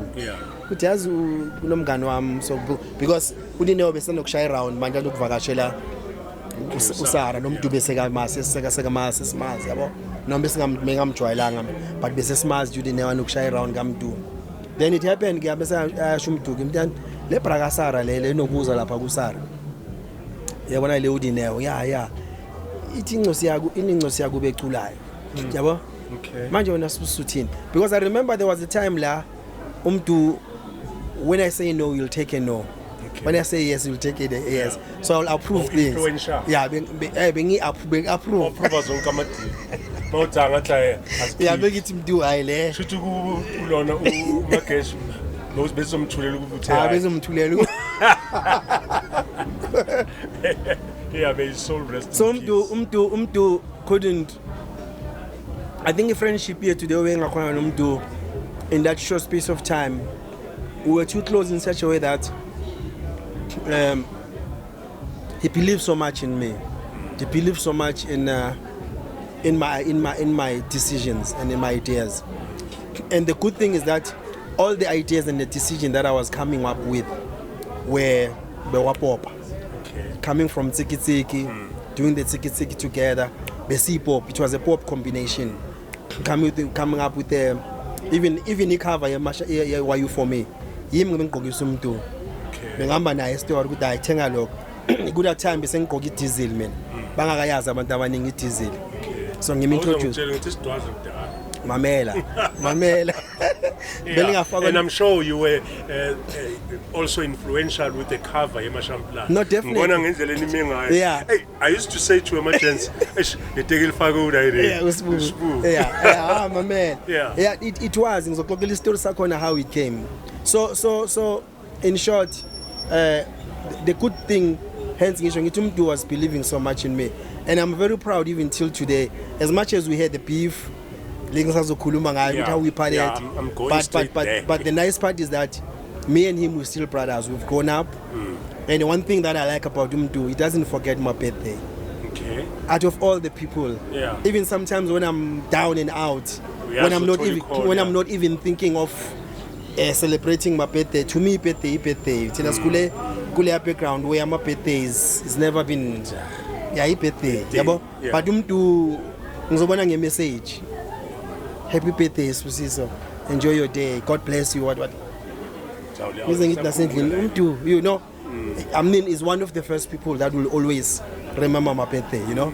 So now coming back to Udinewa introduce again Umakesh. Then umntu angitshela athi the chat labor akasa right unentwanayo. And that time is studio CSR is busy ngeikop. So mes busy ngealbum sithi hayi no itha shy round as a studio. Mtshela shy round as a studio. Nangempilo uTukula afike ke during that time we are recording. Makafika studio uTukula. Ungena kwakhe nje ungena studio nje afika shaya ihuntazi. Wala machimbos, wala giants. Hayi sharp kunjani mina nguTukulo. Sharp Tukulo kunjani ntwana hayi grand hayi mocha. Hayi mamela. Ngena ngale kubhuthi. Sinomdube sinothi ke thina. Yeah, ufuna ukumbayisa. We were very stout nomdube. Besithanda ukulakha blind. Yabo? Sifuna ukumfaka phansi kwebhasi. Yeah, yabo ukuthi angena uMakesh simfake phansi kwebhasi hayi kanti uzofaka thina akanti uzofaka thina sha one take angene ngada cam ukuthi uzibheki cam ukuthi uyasifrustera one take sinomntu usibhekane kanje the tone the delivery the tone, the delivery, the confidence. Yabo, like megangena. Plus bega ipumbanyana that time. Who free, yabo? How free, yabo? Yeah, who free? Babiza wo free. Umntu came up with that name. You know why umntu babiza wo free? Yeah, bababuya esikolweni balahlela incwadi phezulu kwe couch. Bashona straight e-fridge in. Mommy, what's in the fridge? Yeah, what's in the fridge, mom? Badla ama cheeseburger, thina luxury leyo nto kithi. Bona into abayidla everything. Can you imagine? Yeah, beka u-fridge tukule. Mari beka u-fridge omunye mfana o different, yeah. You love to be with him. Mamela, you love to be with him. Omunye u-fridge o different. I think even abantu abaningi they didn't understand. Even abantu who were surrounded with him, they never understand. Even bona abo fridge, they never understood what kind of a fridge is this. Yabo? Because beka diverse uMakesh. Beka phethe ikasi. But at the same time intelligent. On the other hand, a very nice, jolly person, a very open up person. You know, he was a very flexible person. I think also that diverse in him, Jay, it made the space to be who he was. They wanted to be special the way he was. The talent that he has, they want to slim back and so he had a lot. I mean, he was a very nice guy. Very nice guy. Very like sharing person. Bonge kuhluphe kunoTukula. Mina I for one I know. Awuthi benza sure. Mamela benza sure because I mean he wouldn't forget where he come from or where he came from in the industry. He will always remember ukuthi mina khona out yami noma ngangithulela kube njani. Mara Sbu, you know. So that's why even the time kuntswembu when things were not happening sikana magig kubanda nje when the game was sour. Me and Makesh besikhuluza so-2 siva ngithi asihambe so khuba sigule sisha amadodile isikhu sikhube siqabane silo endleleni sifuna ukwehle emotweni sithi mara besibuya sibuye sipopile sijabule athi mara naso uyahlokoloza yeah so it was one guy that I enjoyed working with him, you know. So now angene ke uTukula ngena kwakhe shayile line sibhekane nomntu he took over the relationship ebenginayo nomntu Makesh wayejonja sale pending wangithathela umuntu wangithatha wangihwibsa and athi amazange ijabule ukuthi yazange kube mnandi it was like yabo. So now after doing the group then now fune so shoot cover sishaya album siqede and the album funeka iphume at that time same year as why you for me kanje bumper to bumper because it's a hot album. Lindelani makaqala ilalela no lento ngeke si release next year, we have to release it now. And iphuma in the midst where there's all the giants in the game. Yeah. Kona Ata, Yenumtu himself, Kona J, Trumpis, Kona Yongindo. So now the album has to come out. And Lindelani Mkhize. That's why it was the EP. It had only 3 songs. Only 3 songs. The others are my remix. Okay. Yeah, but we kite, hey cop, let's focus next. Yeah. Then Namatapi Hey, Kai, ukuthi uyapha. Yeah, hey cop le. Ukuthi wenzani? Hey cop. Ukuthi ngoba ngabe Konje kite ayithi. Hey kite. Yeah. Uyapapalaza. Hey kite. No, I remember. Hey, those were the times. The good times. We had a meeting. It was a meeting. Yabo? Sonke ke sithathile ke. Umdu shaya 18 egg from phansi kuya phezulu. Shaya ne All Star. Pro shaya iDayz. Because bese ngiba introduce le ku Dayz. Umagesha ushaya Hilton winner. Ngishaya mina iDayz from phansi kuya phezulu ke. Even the underwear iDayz. Mamela bengishaya yonke ne accessories. Konke ne underpende ne vest konke. Pende na. Mamela. Yeah, yabo. Now mesifika la lengamla lesa discuss now. The cover is gonna look like this. How do you want it? What kind of an album is this? I discuss and what look do you want? Say then the album is it's a feel of a township and all that. Say okay, I will take it. Alex, the background of the shack and all that. Sakuluma.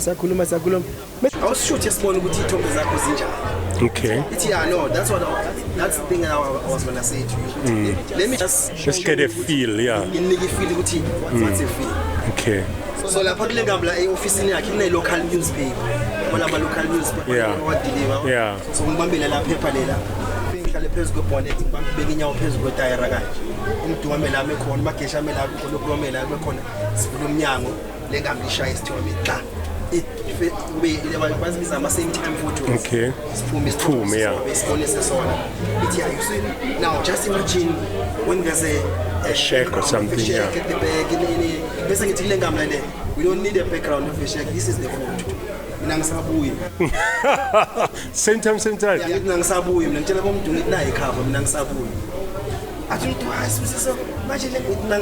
I'm not coming back. This is the car. Yeah. You sure need that mama Nice Tom, yeah. I just tell Mr. the same photo. We like to negative yakho. The same photo edit. Thatha thumele sona nika Lindelani. Then I Africa for the yes. One car. So one take. It was one take. Hey. That was the cover of Fashion Black. Hey. It was not rehearsed. Yeah. It was not planned. When I took that local newspaper, saying read because every day you want to ever read, yeah. Hematod. Yabo fana manje mongathi photo shoot. Yeah. Ziyaphahla. Yeah, utehlali halalisi. Yeah, I can halalisi. It's very important. Yeah. And I always encourage people to be like that. So that's why I don't want to be surrounded with people who doesn't understand their story. The first thing ngikana analyze ngibheka phansi ngikuphela phezulu. Umuntu okanje lo mara marilahlile la important kuwe lo nto. Yeah, I'm very particular, yeah. I'm very particular.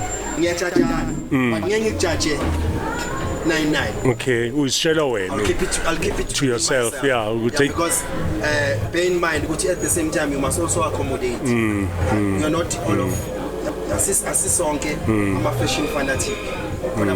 Yes. Khona abantu abagcokayo nje. Wena futhi ingcono lo yishoyo. Khona abantu aba fashion blind. Okay. Uyafuna ukugqoka. Mara akakwazi ukuhlanganisa izinto kahle. Mara zona zimthanda. Oh. Eyishane kuwesi kanje khawathekile ke na. Azimthandi ngoba naye akazithandi. But ucanga ukuthi uyazithanda. Okay. So fashion blind. Yabo? Uyangena e-store athenga. Yeah, mara. Hey. Yabo? Asihlali. So imashamplan so after that ba submit. Okay. Hlanye wonke umuntu. Phumi album. Short. Yo. On the spot. Yo. I mean, and those days, I think it was not only about it it was not only about the music.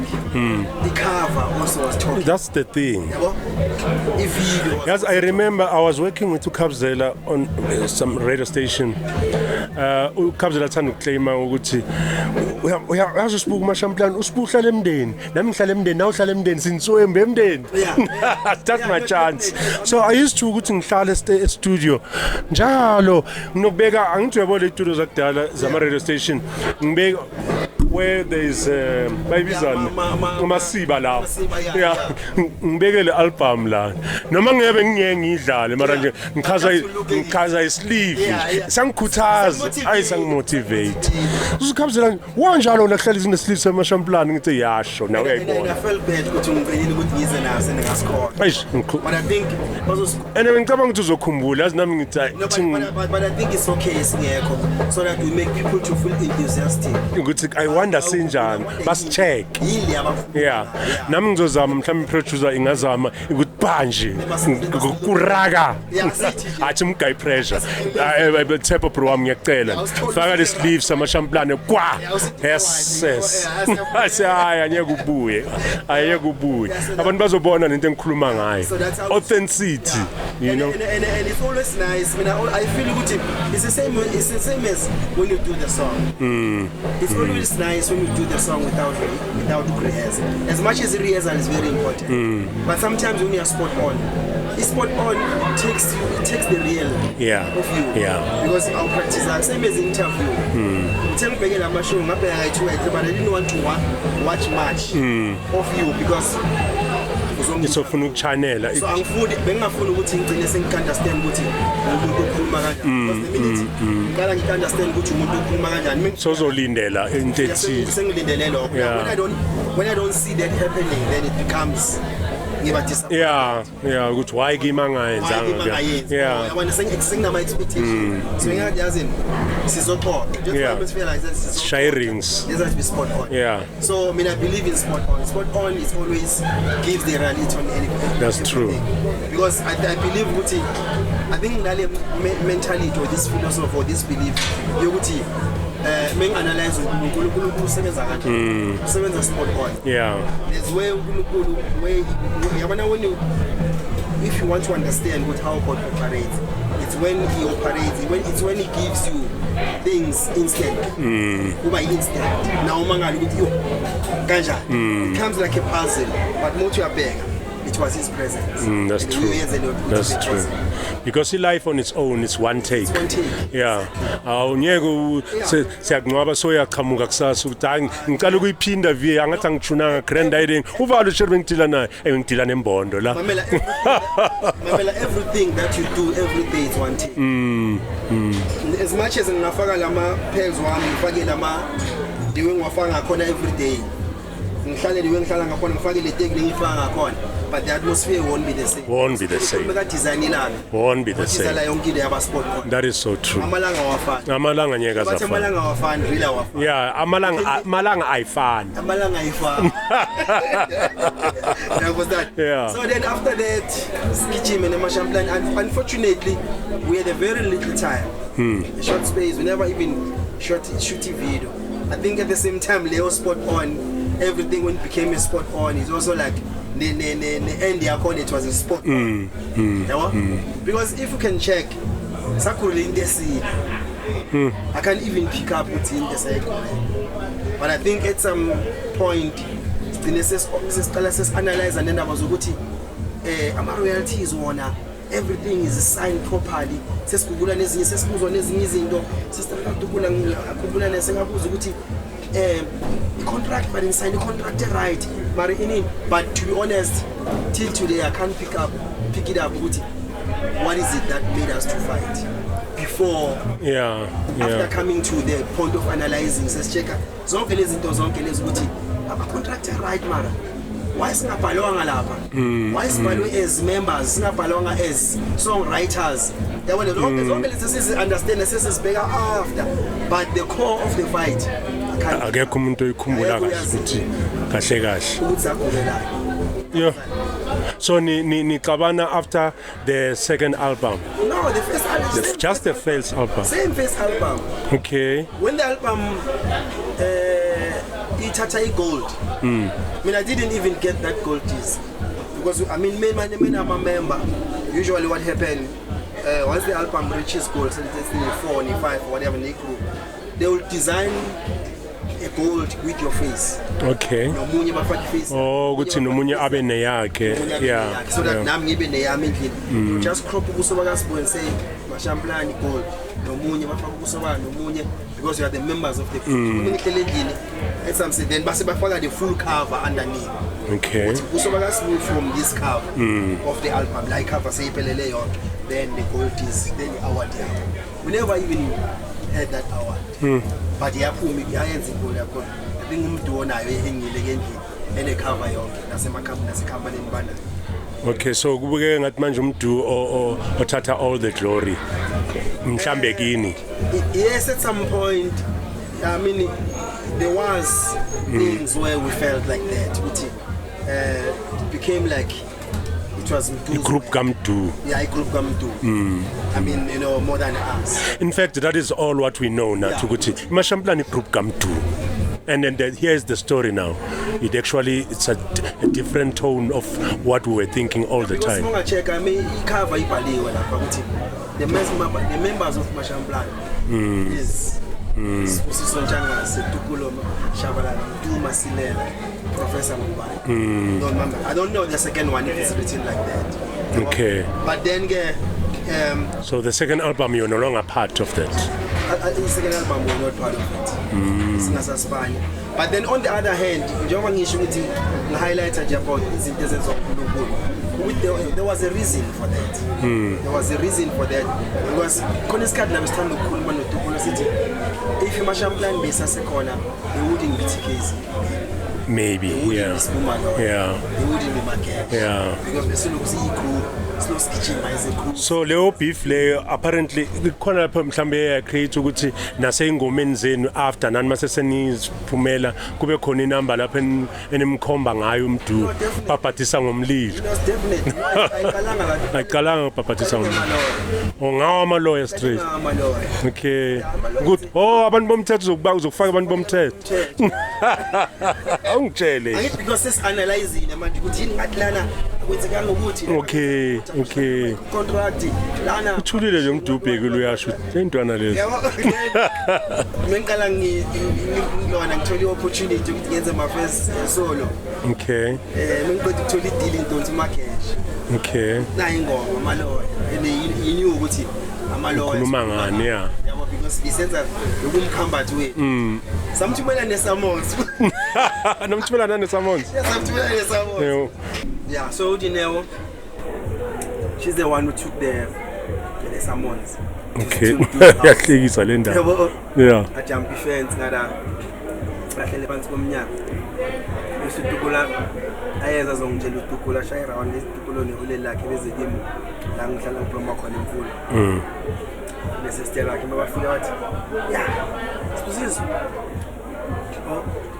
sifakile lona Sammons. Yeah. And then from there I think besila sesiyaphansi ngiyaphanula. Now I have to start afresh.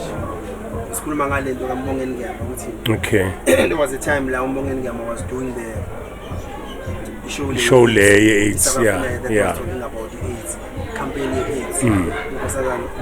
Nkosazana Zuma was the Minister of Health. Okay. Funding. Then it became like a controversy. But then that time uMbongeni Ngiyama built a studio in Durban. Okay. It's a place called Kloof in Durban. It's a suburb. So Umbongeni had a house there. So there was a guy umthandeni sasinalo during that time ngize ile audition that those. Okay. Sasinabo la umthandeni nabo khanya nayo wayikhona umthandeni is the late night. He used to do music for Mba. Those music lokudlala kuMba was the guy behind some of the songs. Yeah. Jabo Khanyile was behind. He was also a cousin to Foga. Yeah. So umthandeni ke he was the one who was gonna work on in that studio so mengihlangana nomthandeni ngizobukilisa abafila la eyethu because yayihlala la eyethu so mengifikile so ulona umthandeni athi kimi unjani mashamplani ngosengumashamplani mashamplani siyazi mashamplani right ithe mani nami nokuhamba kanjani into emthandeni mani sihlukene igroup iphelile why mani sangesisuka okay no sure manje ufuna ukwenza njani mfana omncane angifuni ukwenza into yami ufuna into yami mina ngiyahamba ngiye eThekwini umbonge nithenge isitulo lapha eThekwini hamba ukhuluma naye ngoba vele ngilungisela ukuya eDurban ngiyasebenza kule studio hamba ukhuluma naye mekavuma sohamba soyenza into yakho ngitseleyazi athi hayi nangempela that time bahlala eMaristine Hotel lapha okay nangempela athi fike ekseni hayi ngifike nangempela vele ngifike ekseni ngifike lapha eMaristine hayi ngibloma hayi bavela umbongeni ngithola umbongeni uhleli no Franklin wesankomo okay mina lapha aphuziko ami ngifika lapha abantu bethanda mangivela lapha umbongeni athi mashamplani njani mashamplani njani right you guys call ngithanda naye khulumtshele mashamplani unenkinga mashamplani unenkinga ufuna ukwenza into yakhe okay futhi ngiyayibona lento yena ekwayito le ingenile yabo and ngiyazi le jam yini yazi so mthandeni uzokwazi ukuyenza uthini kwayito uzokwazi ukuyenza mthandeni nami ngizokwazi ukuyenza usibuzo ngitshela ukuthi senza kanjani ngizolalela yena uzongitshela ukuthi kwenziwa kanjani but hayi ngayenza mthandeni very versatile yabo nangempela athi mbonge no it's fine ke mthandeni uhamba nini athi hayi ngiyahamba mina ngoLwesine I think it was on Monday or Tuesday or so ngiyahamba ngoLwesine athi okay izingonorganize ibhasi ke ugibele nomashamplani nambe ke khona indawo lapha neClifford sihlala nenza album vele ufuna ukuliza ama-artist amasha amashamplani wayezokala istage sakhe umbongeni okay recording label I visit train music so I think I was gonna be one of the first artists some guy bekacula uMaskandi uMajiji kuzobayitha ama-artist ukuqala la okay anangempela ngiyekede that was 1996 Espanya hlale ke Christmas man phela 6 months lokusiyasipana sinama breaks asipana break I agree vele le controversy le 14 million ayinikwe government imfrustrate bamfreezela izinto umbongeni bafreeza yonke into kume yonke into simthulela izinto kancane I remember makafika lapha nesitshela ukuthi hayi guys kuzofuneke nibone ukuthi niphuma kanjani abanothatha ibreak nemakhaya konke inkinga engisafuna ukuzilungisa angeke ngisakwazi ukunifeeda ngibe nokudla ukunifeeda every day nani so anithathe ni break kancane ngizonitshela izinto mesezi right so that time mina sengizenzile ingoma siku CD so siyasifaka ku CD ingoma ngithi amthisana ningifakele zona ku CD le ngoma ngizithathe le ngoma so nginama relative ngiyabona ugogo lo wami lo bengitshela ngaye ngithi wanti kamama bengihlala naye eMlazi la ngithi besihlala kabhi kumnandi endlini sibane yazi sinigcine ngihamba no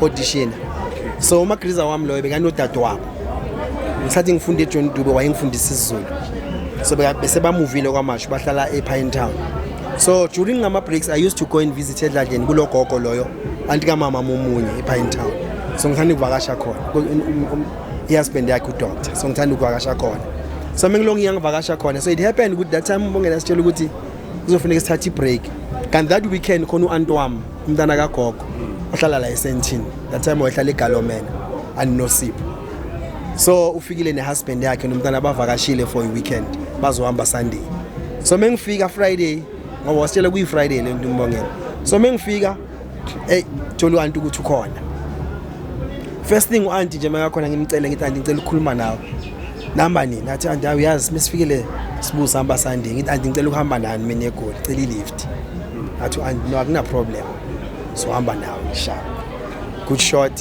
Sunday ngambe no anti sambe nje late sifike la eJobe eKepsuku ngilale kwakhe eGalomena esilala kwakhe bekasebenza Elon she's an accountant bekasebenza la time asebenza la office ne PSL eSentini so ekseni mekavuka eSpanini indoda yakhe enza engineering bekavuka ekuseni kuwe esipanini ke ngivuke naye ngathi hayi ngizokushiya emateksini ke ayangiphe noma ukohlanyana. I remember I think u-aunt wangipha boma 300 rand that time. It was a lot of money that time ngabo 896.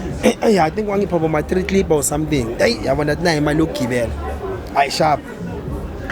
Ngithi anti ungangishiye emateksini ngicela ungishiye ePolygram Records sase iPolygram Universal manje ngicela ungishiye ePolygram Records ngifuna ukuyobabona lapha ngithi ngiphethe idemo ayi nangempela angikhapha anti angishiye khona egate ngishiye egate thule security lapha nithi akavule egate savaliwe angiplomela security stock and security thina uphethe idemo mfana ngithi angiphethe idemo ngathi zingakulungela izinto mfana yazi stock and security and no Chicco artist yada buyile mthethe artist yada uyivona chaka ama artist wada itsikitsiki yayiphumele da but uLindelani besekaphumila ngithi seka sesoni seba sesoni so imashamplani yaphuma esoni so umuntu itsikitsiki yaphuma lapho waphuma iwayifom yaphumela esoni so now umuntu abantu artist asele lapha kusele bathi bekusele uJonini kusele uKamaza abojabu khanyile yabo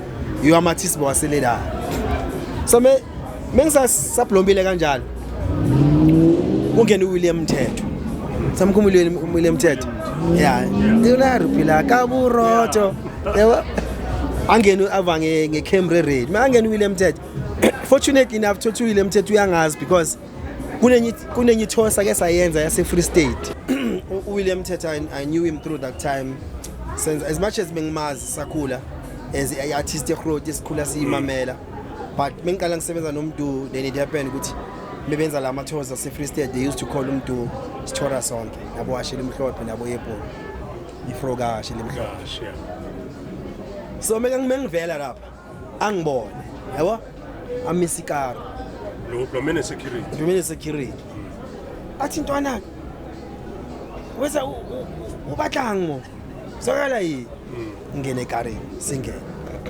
ngimtshele ukuthi man nje ungibona ngiphethe ibag ngicela ukufika ngibuya eDurban so kanje bese studio kanje iSpani album kanje manje ayizingithulela izinto ngale because yokwa kwama ilona kwaba namajive athi usikawara are you aware uri I'm one of the demo listeners A&R managers at the Polygram Records so irikidlala into ngayisithi ngimkani ayidlala yena akekho interested ulalela ingoma mari interested ukuthi nali artist and belisipana nomuntu so now uyangibuza manje what are you going uhleyibisa ma yabo sengiyalazi igama engizozibiza ngala ngithi angizozibiza uSbu athi Sbu yo wathi bakhe intwanaka ayiwanhlanyisa angene lapha ePolygram Gary abiza uGary Finch bekuyi director yakho Gary I've got my boy I've got a new artist here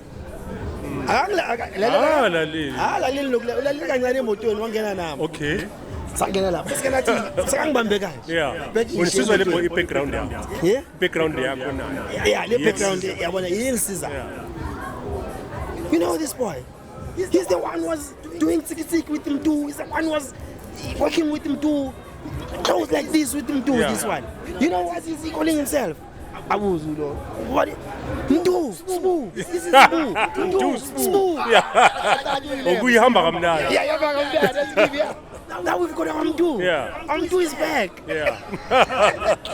oyacela kanjani ayishaya kanjani athi kiba sami into nami singisayejozi kodwa ingizami sayejozi sevaya sejozi ngimkhala sejozi bisifika se downtown ngishila ibheki semotweni saxoxa kulomdlala ingoma angibhayela igawulo sibuye back to Universal bathi ngena sipha amagama wakho aphelele kaka what's your ID number kaka we are signing you uzozolanda icontract yakho kusasa first take uzolanda icontract yakho kusasa andayidlalela abazedlalela ukuthi ngibuyile onelamba lazi ukuthi ngikhona no one knows ukuthi ngikhona kwaziwa ngiseDurban ngihambile ngiseDurban angayendlini azithi mizita mama ngabo ma 3-4 William Mthetho angishiye emateksini ngibamba itaxi eCarlton Center ngizemndeni hayi tekusini mana ngiyibhoza ngenhliziyo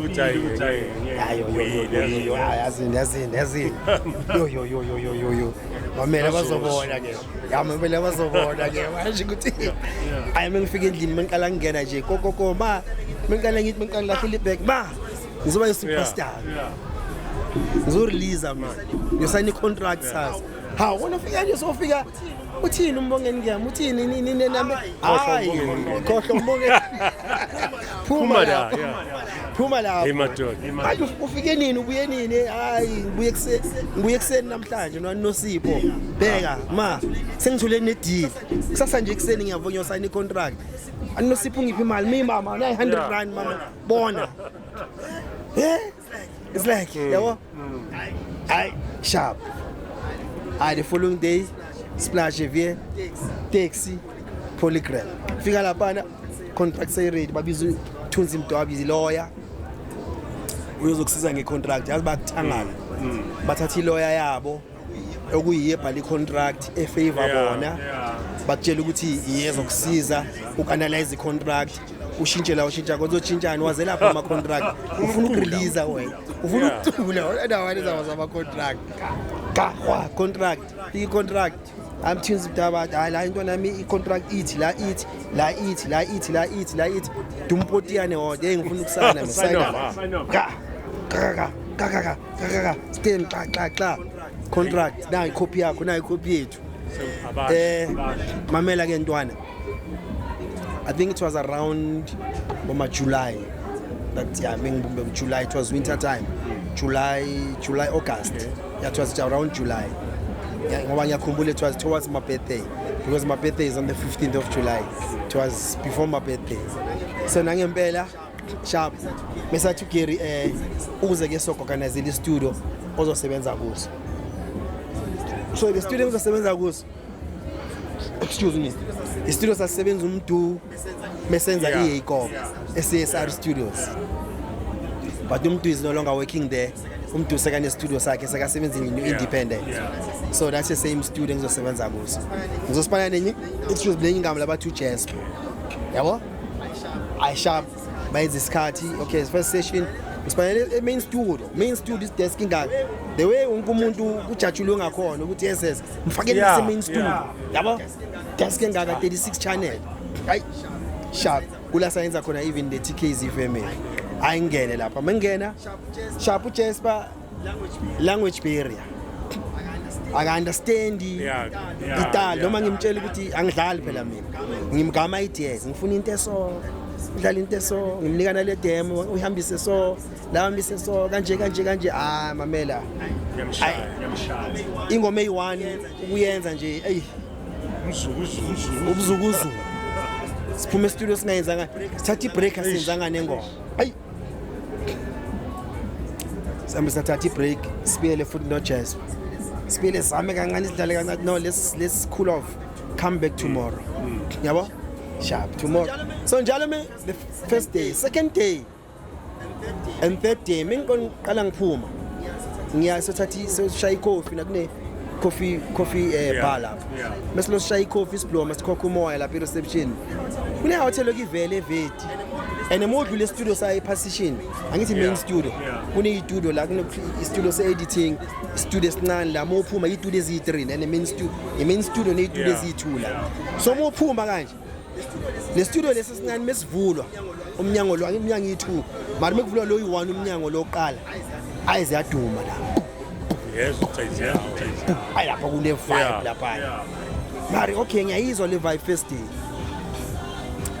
hlangana le out event etha sibhekana yabo uyazi njani benama uthi qala yabo siyakalana yabo etha sharp ay second day futhi ngiyahlangana vena le out njalo mengidlula lapha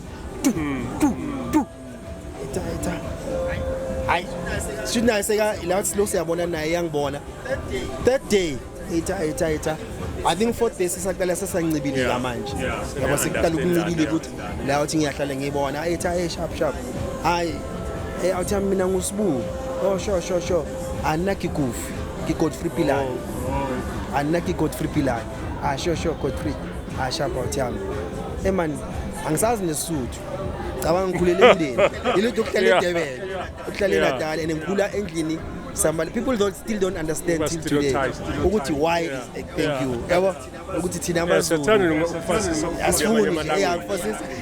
stereotype just better now ngiyamuzwa ukuthi ngathi la kuzostruggle la khulunywa isuthu kakhulu isitswana and mina ngiringa isiZulu now ufuneka sikhuluma English manje ngiyacabanga udaki sikhuluma English soyithu kanjani hayi man no ngcono ngizame sure man kawuhlwa kala uri diawa man yabo no sure ke producer mo leso shop around from my man ay shop into Chicco nangempela ithi ngivaya naye ngiyomamela lapha e-studio sakhe no Jasper ke kusase uJasper lapho naye usasathatha i-break nami ithi ngene ngala ngijopele kancane hayi mengifika lapha na ayiziyawa ngithi uwe lo osengiyacheka manje mengifika le Universal e-program bayibangibonisa i-catalog nama-artist la khona i-group ayibiza itsitsibani sengiyakhumbula isithombe manje ukuthi beku-Godfrey Pilane no KB uKB lo waproducer producer Mudlweni ngazona uKB bebayigroup asibiza itsitsibani khona ingoma yabo ethi jakala sivuka manje jakala sipari kamnandi ezwa ngathi ngilele ngiyayiphupha la yini so bengiziwe manje amanye ngiyibonile le vibe manje studio uwe kanti angidayele ngoma ngithi hayi no mamela ngibhizi nge-album yami so ngimtshele manje hayi ngiyayijika yonke le ngicela ukusipana nawo athi ne ngithi sure athi no bajwetse uri batla usipana le mari I have to finish something akufetha mo then ngikathonga ayina ngempela ngilande uGary Fridge ngithatha ifoni ngifoyele e-Universal Polycrem ngicela ukukhuluma noGary sibuye man, there is this guy man la Godfrey Pilane he's happening can you change me and work with this guy are you sure yes do you understand each other yes okay fine I'll talk to Chris for you Chris as a studio la bakafika uChris thole sinokufa vele silapha guys you understand each other so then I'll assign Jasper to do something else Jasper no it's fine for novela no ngiyajabula tho ngiyabonga umonwa yini ukusebenza nalo muntu usebenza no hayi mengena ngada ngithola ukuthi ayubisi kuyehlela athi good fucking guy 2 weeks zobe ngiqedile le project engiyenza abuza uChris how far are you with the project I don't know let's give me 2 weeks I'll be done sharp 2 weeks ngithatha break ngibuye ngize ekhaya 2 weeks bekungaba ngathi ingaba weekend bengathi ngaba 2 days weekend iloni 2 weeks yakhona ngijahile ayina ngempela idlula 2 weeks ifika 2 weeks beyifika studio qale ngimnike la beat wami uGufi qala sebenze ngawo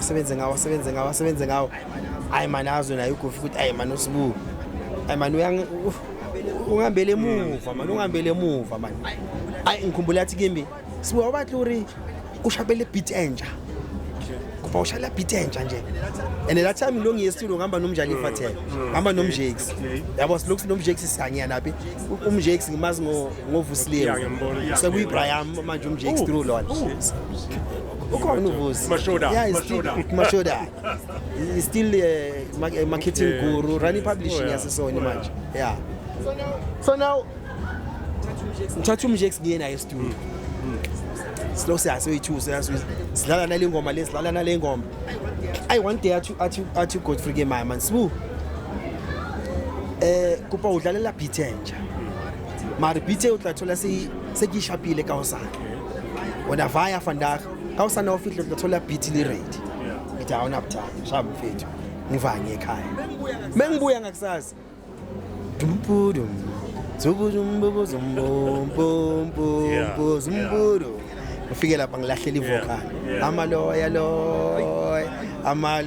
amaloya was born like that then it's when ngicabanga ukuthi hayi man angikwazi ukuvayela nje ami ngaphandle for sure la ikhona iyapanuluka dala ngingakhulumi naye ngibamba ikhona tukulo uva ngilomile la ngithimamela shaya around manje lapha eCSR la besisipana khona ngibhizi la ngenza i-album yami ngithola i-deal shaya ikaro tukula fike ngafika e-studio futhi one take get it one take abantu bomthetho man uyaqhamuka bomthetho bala shaya asitshele sishaya album siqede sishaya sishaya ezinye ingoma khona ezinye abhekayo utukula wena sibheke sishaya album sishaya sivale album mix yonke into kushuthi cover sithumele kusubmit yonke into.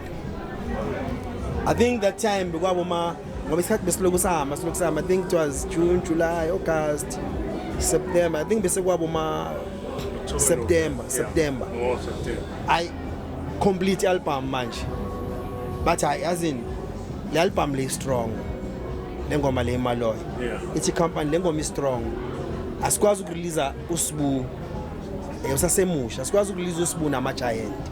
Ithi simbamba uSbu. Singamrelease 1996 asiyeke sibu ngeke release this year asime kancane so release next year ayikhiza ngiyebhlungu madoda nami ngiyabafuna Kerry no so bangidrysela Kerry athi man no sibu listen Ntuki is big, it's got a market, Ata is big, Doksheleza is big, Trumpis is big, VOP is big, they big these guys, Chebe is big. You're still not there. They're gonna shut you down. Your album is gonna vanish. These are sharks. Relax. I'm not scared of them. I can't afford your stress. No, relax, boo. I want relaxes, but I relax. I'm not joking. I figure low December, okay, Puma Malpa, move them now, the kitchen. Ziti January, Ziti February, March. I buy the tail. Ayash. Ngoba laba seberelaxile. Ayash seberelaxile abantu bezwa seyiza kanje la. Seyiza kanje lento. Ba relaxile uDecember so uphelile sekuyimi. Akayibamba. Ayakhichima that time ke ngihamba noma cash. Uyongibhekayo. Mengilova noma cash ke ungintroducer kuzwayi noKhabela. That's why I know that's how I know amajini. Nginamanga ungintroduce kubo during the time isingaka release. So during the time ngilongisipana noTukulo mebathi wo kancane unga release. It's when uTukulo introducer kuzwayi noKhabela. Shy round sibonana nabo Zwayi ke space bodana yabo Zwayi ba busy bona benza abantu ukulisa album ye Take It Easy. Yabo? Hayi base baqale nokwenza ama show. I remember bayenze ishow la eMfulo Park. Nginamanga eMfulo Park it was after. But balo bayenza ama show balo bagijima nje bazama bayaphusha. Take It Easy pick up ayibambi loku ayibambi. The following year Lindelani Mkhize. Lindelani Mkhize ngikhumbula bababiza eMfulo Park that same year 1997. Bababiza eMfulo Park bazo promoter uvusa batholela igig yakhona yenzwa eJozi FM sase so community radio Kichimati nabo Kabzela lapha ngifike lapha bafika amachuchucho nena wayidlala nge live band ilanga la khona fike kudala perform umduna wayekhona apushiwa you for me ila ibambile tsikila mesifika la I think bese yayikhiphile nempompi because it was the third album because I remember mingikhipha the following year mengizokhipha Malawyer 1996 umntu beyaqeda ukulisa impompi that was his third album because it was Tsiki Khathi Sinaye 96 ngoba Why You For Me 95 Why You For Me 96 ngoba impompi so kwaqeda wayesapusha impompi umntu uyimpompi ngapha umntu ufile lapha uzoperforma la hayi okhupha umgodi umntu anibela ngapha hayi okhupha umgodi umntu I mean I was not part of the lineup when you Malawyer seyabamba cause FM say 18 teacher manje iloku yabamba sebayayaza abantu iloku yaqala yabamba iqala yabamba hayi ngakwada ngathi angeke atshela uKhabzela ngathi ngicela ukudlala ingoma eyi-1 ngicela udlala ingoma le yaMalawyer sebayayaza bathi usho ngathi sho ngoba udlalile umuntu bambi wakhupha umgodi ongaka yangena TKZEE Take It Easy crowd ya disperse yenza lento eyenza ngizikiziki lashadisa yabuya futhi lashadisa hayi yathi ngathi angeke ngathi ithi mi cover up amajita ngathi ngicela ukugcela ikhabs ngicela ukuyidlala le nami bathi sure ngathi sure umdusa hleli lapho upakile ibhasi ufuna ukuthi kuzoyenzakalana hayi ngangena ithelento miqu ngabona i-crowd yonke ibuya ngayidlala kayi-3 lengo bayifuna abantu bathi nje want some more ngayiphinde kwesi-2 ngayiphinde kwesi-3 ublomile lapha ngabona ibhasi liphuma lapho akunaba laba bangifakela isamona yeah, so the rest is history. I think after that game sapusha then the very same year it's when kwazalwa iPhalafala. Phalafala was born that same year. TKZEE because besingisibana namajita. And how it came, Makesh was very smart. Angithi bengihamba nabo manje emakikini banokabela bama hype man wami bangibheka uyi2 so mengiperform album yami abale wangibhekwa yibo boyi2 but ukabela I think ukabelo I wafeel ukuthi hayi lento le is not his thing wabuyela back escale wayenza sports management wabuyela escale yabo wabuyela eVets University eVets Tech so kwasala sikusele mina noTukulu silosiquba soyi2 silosiquba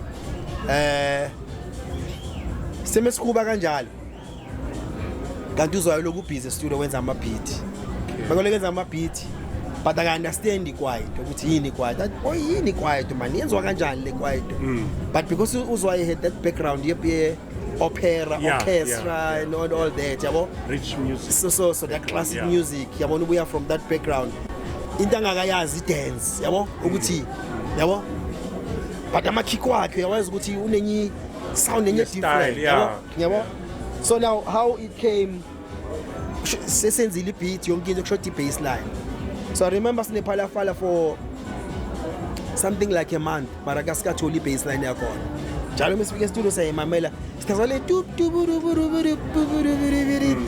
sikhazwa ile nto le mali bass ayikabi khona njalo mesifike BMG sidlala ngefoni sidlala isnooker sidlala ngefoni sinoTukulu sidlala ngefoni siyafona athi ifoni ufonela eDurban ufonela ku sikanga ngefoni nje siyafona so uTukulu busy ngaluganga ngefoni mara busy kanga ngefoni nozwayi mina studio ngithi boy asizame le baseline namhlanje ayi ngicule ngomlomo mengiculela iculele phalafala ngicule athi uzwaye mara nikuva boy man uyaphimba ngithi no wena ihlale right boy ayibamba uzwaye walibamba inote uTukulu sizwe ngayamba emeza athi yini leyo boy wabeka ifoni lapho wathi Sbu boy ayi wathi boy namathela kuyo yaphuma ibass Kabelo buya because they had a deal with the BMG. They had a contract from the previous album. There was a guy called Lance McCormack was believing so much in TKZEE. So Lance said, no guys, kusafuna ukuthi nenze something. Anina something inenzile afika lapha thola ukuthi hayi na ingoma ikhona iPhalafala athi release biza uKabelo kufaka ama voice. The clever part that Tukulu came up with the PR of the song. Because remember ukuthi that time ngisipana nabo ama-out wami yimi ngila egaming now for them ukuthi babuye bazwakala ukuthi bakhona kufuneka ba-embrace out yabo Sbu batshele sesifikile that's how the phrase came Sbu batshele sesifikile thina lapho sikhona ulapha lafala yadubula so that's how Phalafala was born. That's a beautiful story. Yeah. So believe me, everyone has a story. It's just that we don't notice the things that we do, and we take things for granted, and we also take ourselves for granted for the things what we do. I'm not talking only about artists. I'm just talking on all aspects of life. But everyone has a story, and everyone has a potential out there. It's just that a problem ngabantu. They think maybe ukuba relevant, you must be in this space. But now in the space you are relevant. So that song Phalafala, when Tukulu came up with that part, it made me to learn a lot of things out of it. It was not just the song. It was also like the story on it. Ukuthi, how Tukulo came up with that mind, and at that time, when we were not even exposed like a military PR exercise, like now it's a popular thing. Which there must be PR. But before that time, Tukulo already basically paid TPR. It's the same thing that Motu check up back. It's the same thing that Lindelani did when he combined Upop Mapena and Dr. Kumar. Yes. Because Upop Mapena was carrying a hot show studio mix that every Elon and ngapha Dr. Kumar ziyawe bolweni squad ula. Now when you combine the two, so that was a PR exercise. So it wasn't about really the talent or the song, but it was the PR. Which would I put this together? So I think Umakesh used that element. And the Uyu that we were working with. He was very gifted. He was very gifted. He was very gifted. You know, gone too soon. Yeah, gone too soon. And among us, check isn't this thing that happened even before and after. More check all the things that Makesh was doing. And a very laid back soul, And a bonga muzwati, mina. Understand? Umsebenzi wakhe bomkhulumela. Yeah, ukhuluma lo msebenzi. Yeah, ukhulumela lo msebenzi wakhe. Yeah, so Phalafala was born, and after that kala manje sashaya amagig manje ayisaqala sashayina manje. Sekumnandi. Nasaqala manje yisezumhlaba ukuthi unjani. Yeah. So ni release Phalafala pen? No, we release after Phalafala because after Phalafala we took a break. No, after Phalafala mina nga release my second album Imnatifela. Okay. After state release Imnatifela sabaphinda futhi another hit futhi. Sayenza album ye Halloween. Yeah. Then go Halloween the song that enga contributor mina kuyo it was Imambuji. And the baseline futhi it was my baseline. Okay. Mambuji. Yeah. Petipondo leka. Yeah, Petipondo leka. Saphinda futhi sayimisi game. Sayenza wonke umuntu manje ne studio acabanga strings. Yeah. But angazosifaka kanjani ngoba uzwaye bekasifaka ngale orchestra background musical ufunda score. Yeah. Laba abanye bayidlala nje. Mina niza ngukase na uze ngesigele sayo. Ngisiza ngesigele sayo. So that combination. And ama hip hop ukabelo fridge lo. Yeah, naye umunyu fridge. Yeah, fridge lo. Yeah. Low fridge or balanced udukulu. Yeah. Then low umunyu fridge always. At the same time unale background yobukhaya buxhosa yabo and gospel at the same time all the time uzwayi mesikala senza izinto kwenzeka nje into ezifana uyokhuzaya suyenza lonto Sbu man musanini kaloku suyenza lonto Sbu, you know, always but la ayafiwa. It was a good combination. It was a very nice combination. Yeah. It was a very nice combination. After that, I hope anzange ngixabane. No, we never fought in that album on that kuleso scheme. Yeah. I think it was wrong decisions when people came up with some decisions with we can do this without Samin so Rocket to Cape Town. Samin so no, yabo. It was astabananga, but it was just and all that. Before even Amasolo, I'm talking the time Amachita, because after that Elon, after Halloween, I think all of us we took break in terms of releasing TKZEE release the group, Namugriza my solo. Then it's when we invited to Maheu, Kera Damachita, introduce Uloyiso, Khwaiza, Science TKZEE family album where it was 7 of us. Yeah. Okay. Yeah. But it was a very good story, I must say. Yeah. It's a very rich one. Yeah. But it's like in deep. Yeah. But people they didn't know the story. They didn't know the story. Yes. Yeah. But like you're saying, everyone has a story to tell. To tell, definitely. Yeah. Out there. Yeah. And I'm always saying, I will say, I would like to emphasize to the people who are watching this show and who are listening to us now, don't take yourself for granted in everything that you do. That's a message that I want to give you with. As much as in the music industry, when we journalist, as a maybe presenter, you are working with the team, so everyone is good at what is doing. So, but make sure that you find the potential in what you're doing and stick to it, and don't look at someone which wins. And also I think any discourage abantu, especially makas, abantu bana that syndrome in everything. Abantu bazothini abantu bazothini the syndrome yiyo le ehlala ibulala abantu, because all the time you need to do your own ufuna uprove abantu point. Ufuna uprove abantu point. You need to just do your own thing. Then I think at some stage the game started to be difficult. I'll be honest with you. Is the survey grand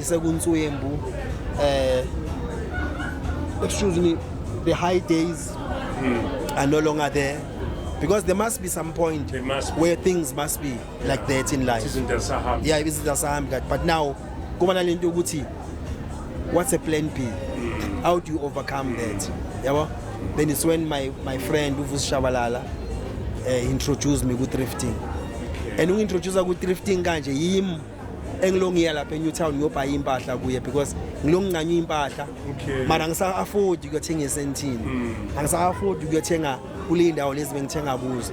Now there's this friend of mine uyangitshela ukuthi kunamanye amajita mfana babhayisa ama second hand muse sikhule kwama jumble sale le impahla lezi osititha from pants isitintha from pants second hand ilanga nje sekazi buy jumble sale ama second hand unomuntu obhayisa ama second hand awungithatha ungise lapha asivanya uthi amese Alexander ile ngikhula naye imfulo uthami ndawo sehlala eAlexander uthe kunamanye amajita lapha eNewtown babhayisa ama second hand ischeme samajita nje impahla ezibuya urkanti baphethe wonke umhlobo oyimpahla just diesel what ngithi athi ngithi asambe mengifika engithola ukuthi umhlola kuphela siyakhipha la.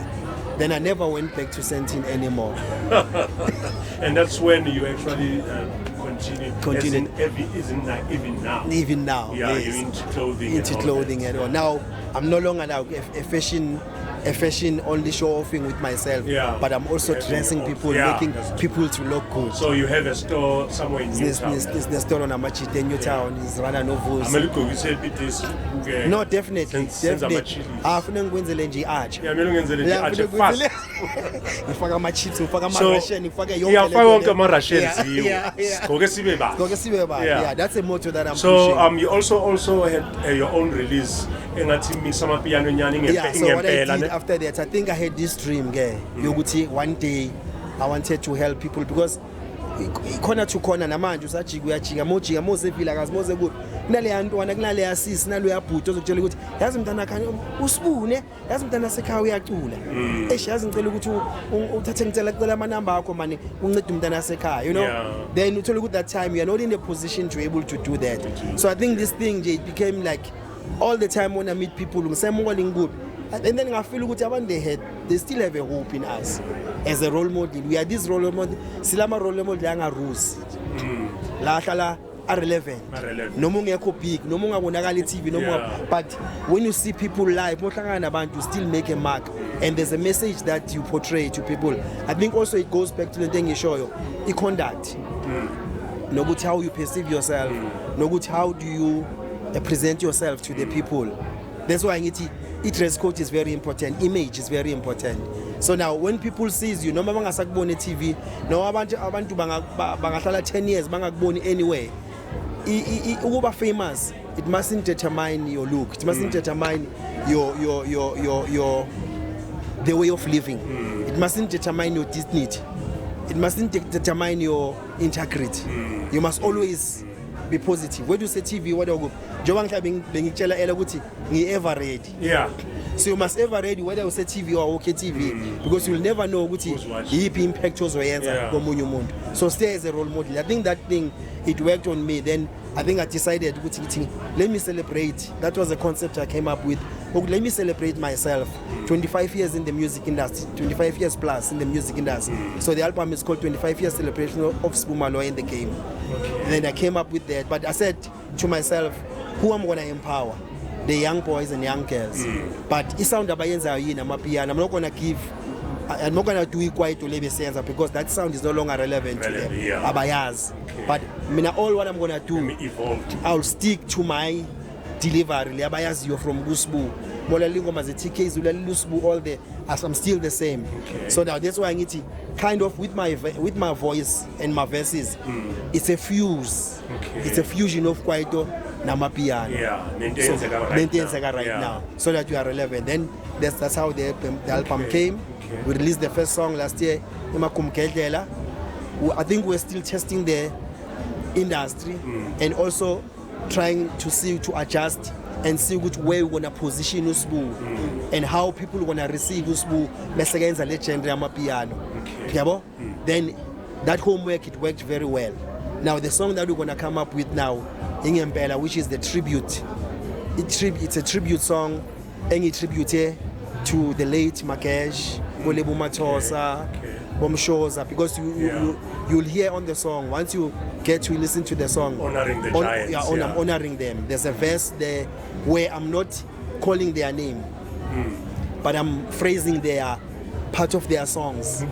Umakesh uthanda ukuthi bekathanda khona ngoma kaMakesh ethi sesingena ngendlovu yangena ngaphansi komthunzi welanga first stop New Canada yakhumbula indlovu yangena benala umalaya then mesukuba nelani ka Brown Dash ethi phansi kumthunzi welanga kube nengoma kaMshoza la ithi waqoka isigqoko so mina on the song ithi waqoka isigqoko sisi uyangihlanyisa. So there was those phrases on the song. Then Jigelele aka Pat ka Rob layithanda athi wololo. So the song is all about the tribute, but that's how I phrased my verse so that you understand who I'm talking about. All right, no, that's great, man. Thank you so much for coming on. No, thanks for having me, my brother. Thank you so much. It's a very rich milestone history that you just dished out for us, and I'm sure the happy fellows are very happy to hear such a rich story. You guys of Tukulu, your Kabelo, Abo Zwai and Abomdu. It's a nice combination of the very rich history of the country. I'm sure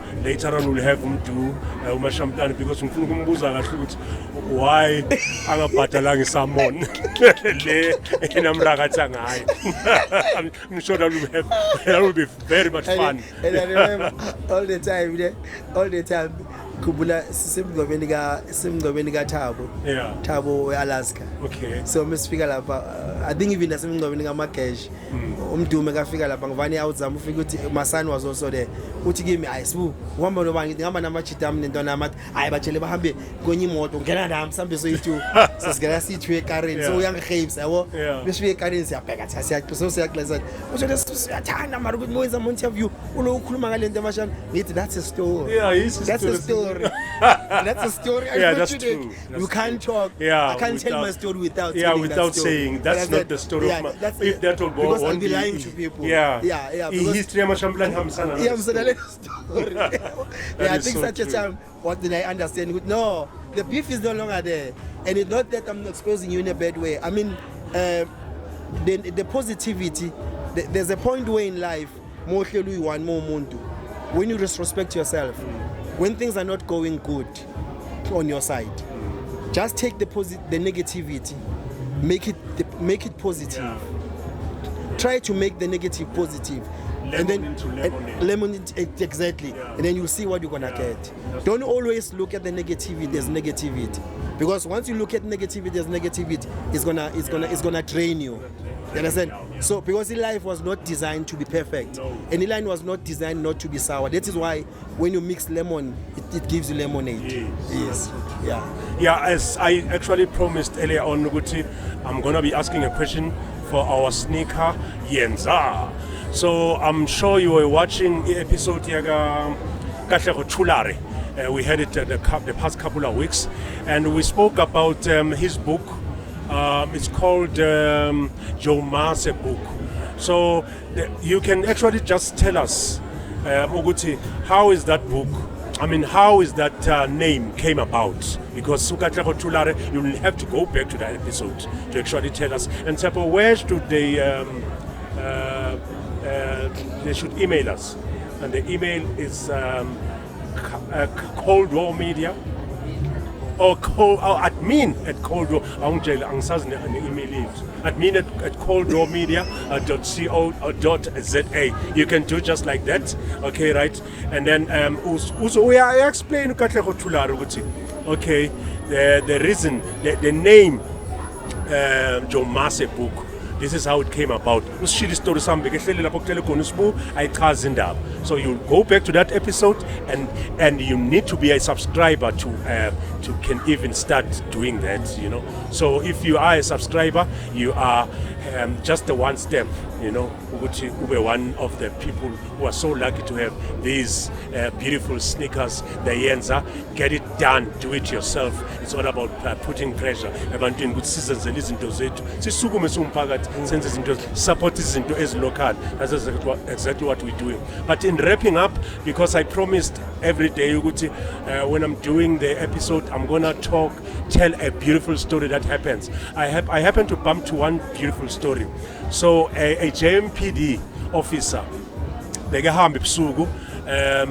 he bumped across a lady obeke lele stratini ebekezopepa wahamba wayompepisa wamhambisa ebara. So you see how beautiful it is. Wammela wateta wamnikeza igama lakhe. Umntwana lo ubizwa usisiphila. Wow. In fact usisi ngoba phela umntwana wentombazana. So you see ukuthi there are positive stories emhlabeni sibuda. Hayi ukuthi zonke izinto is negative. Imagine beke Rashid JMPD sekechayisile. It was already ekseni. Uyazi bachayisa makangena ngo6 bachayisa another 6 ukhathele. Mara wathi makathi wabona usisi ngathi akahlanganyelwa wamlifta wamhambisa esibhedlela wamlinda wambuyisa endlini wathola umntwana zakhe.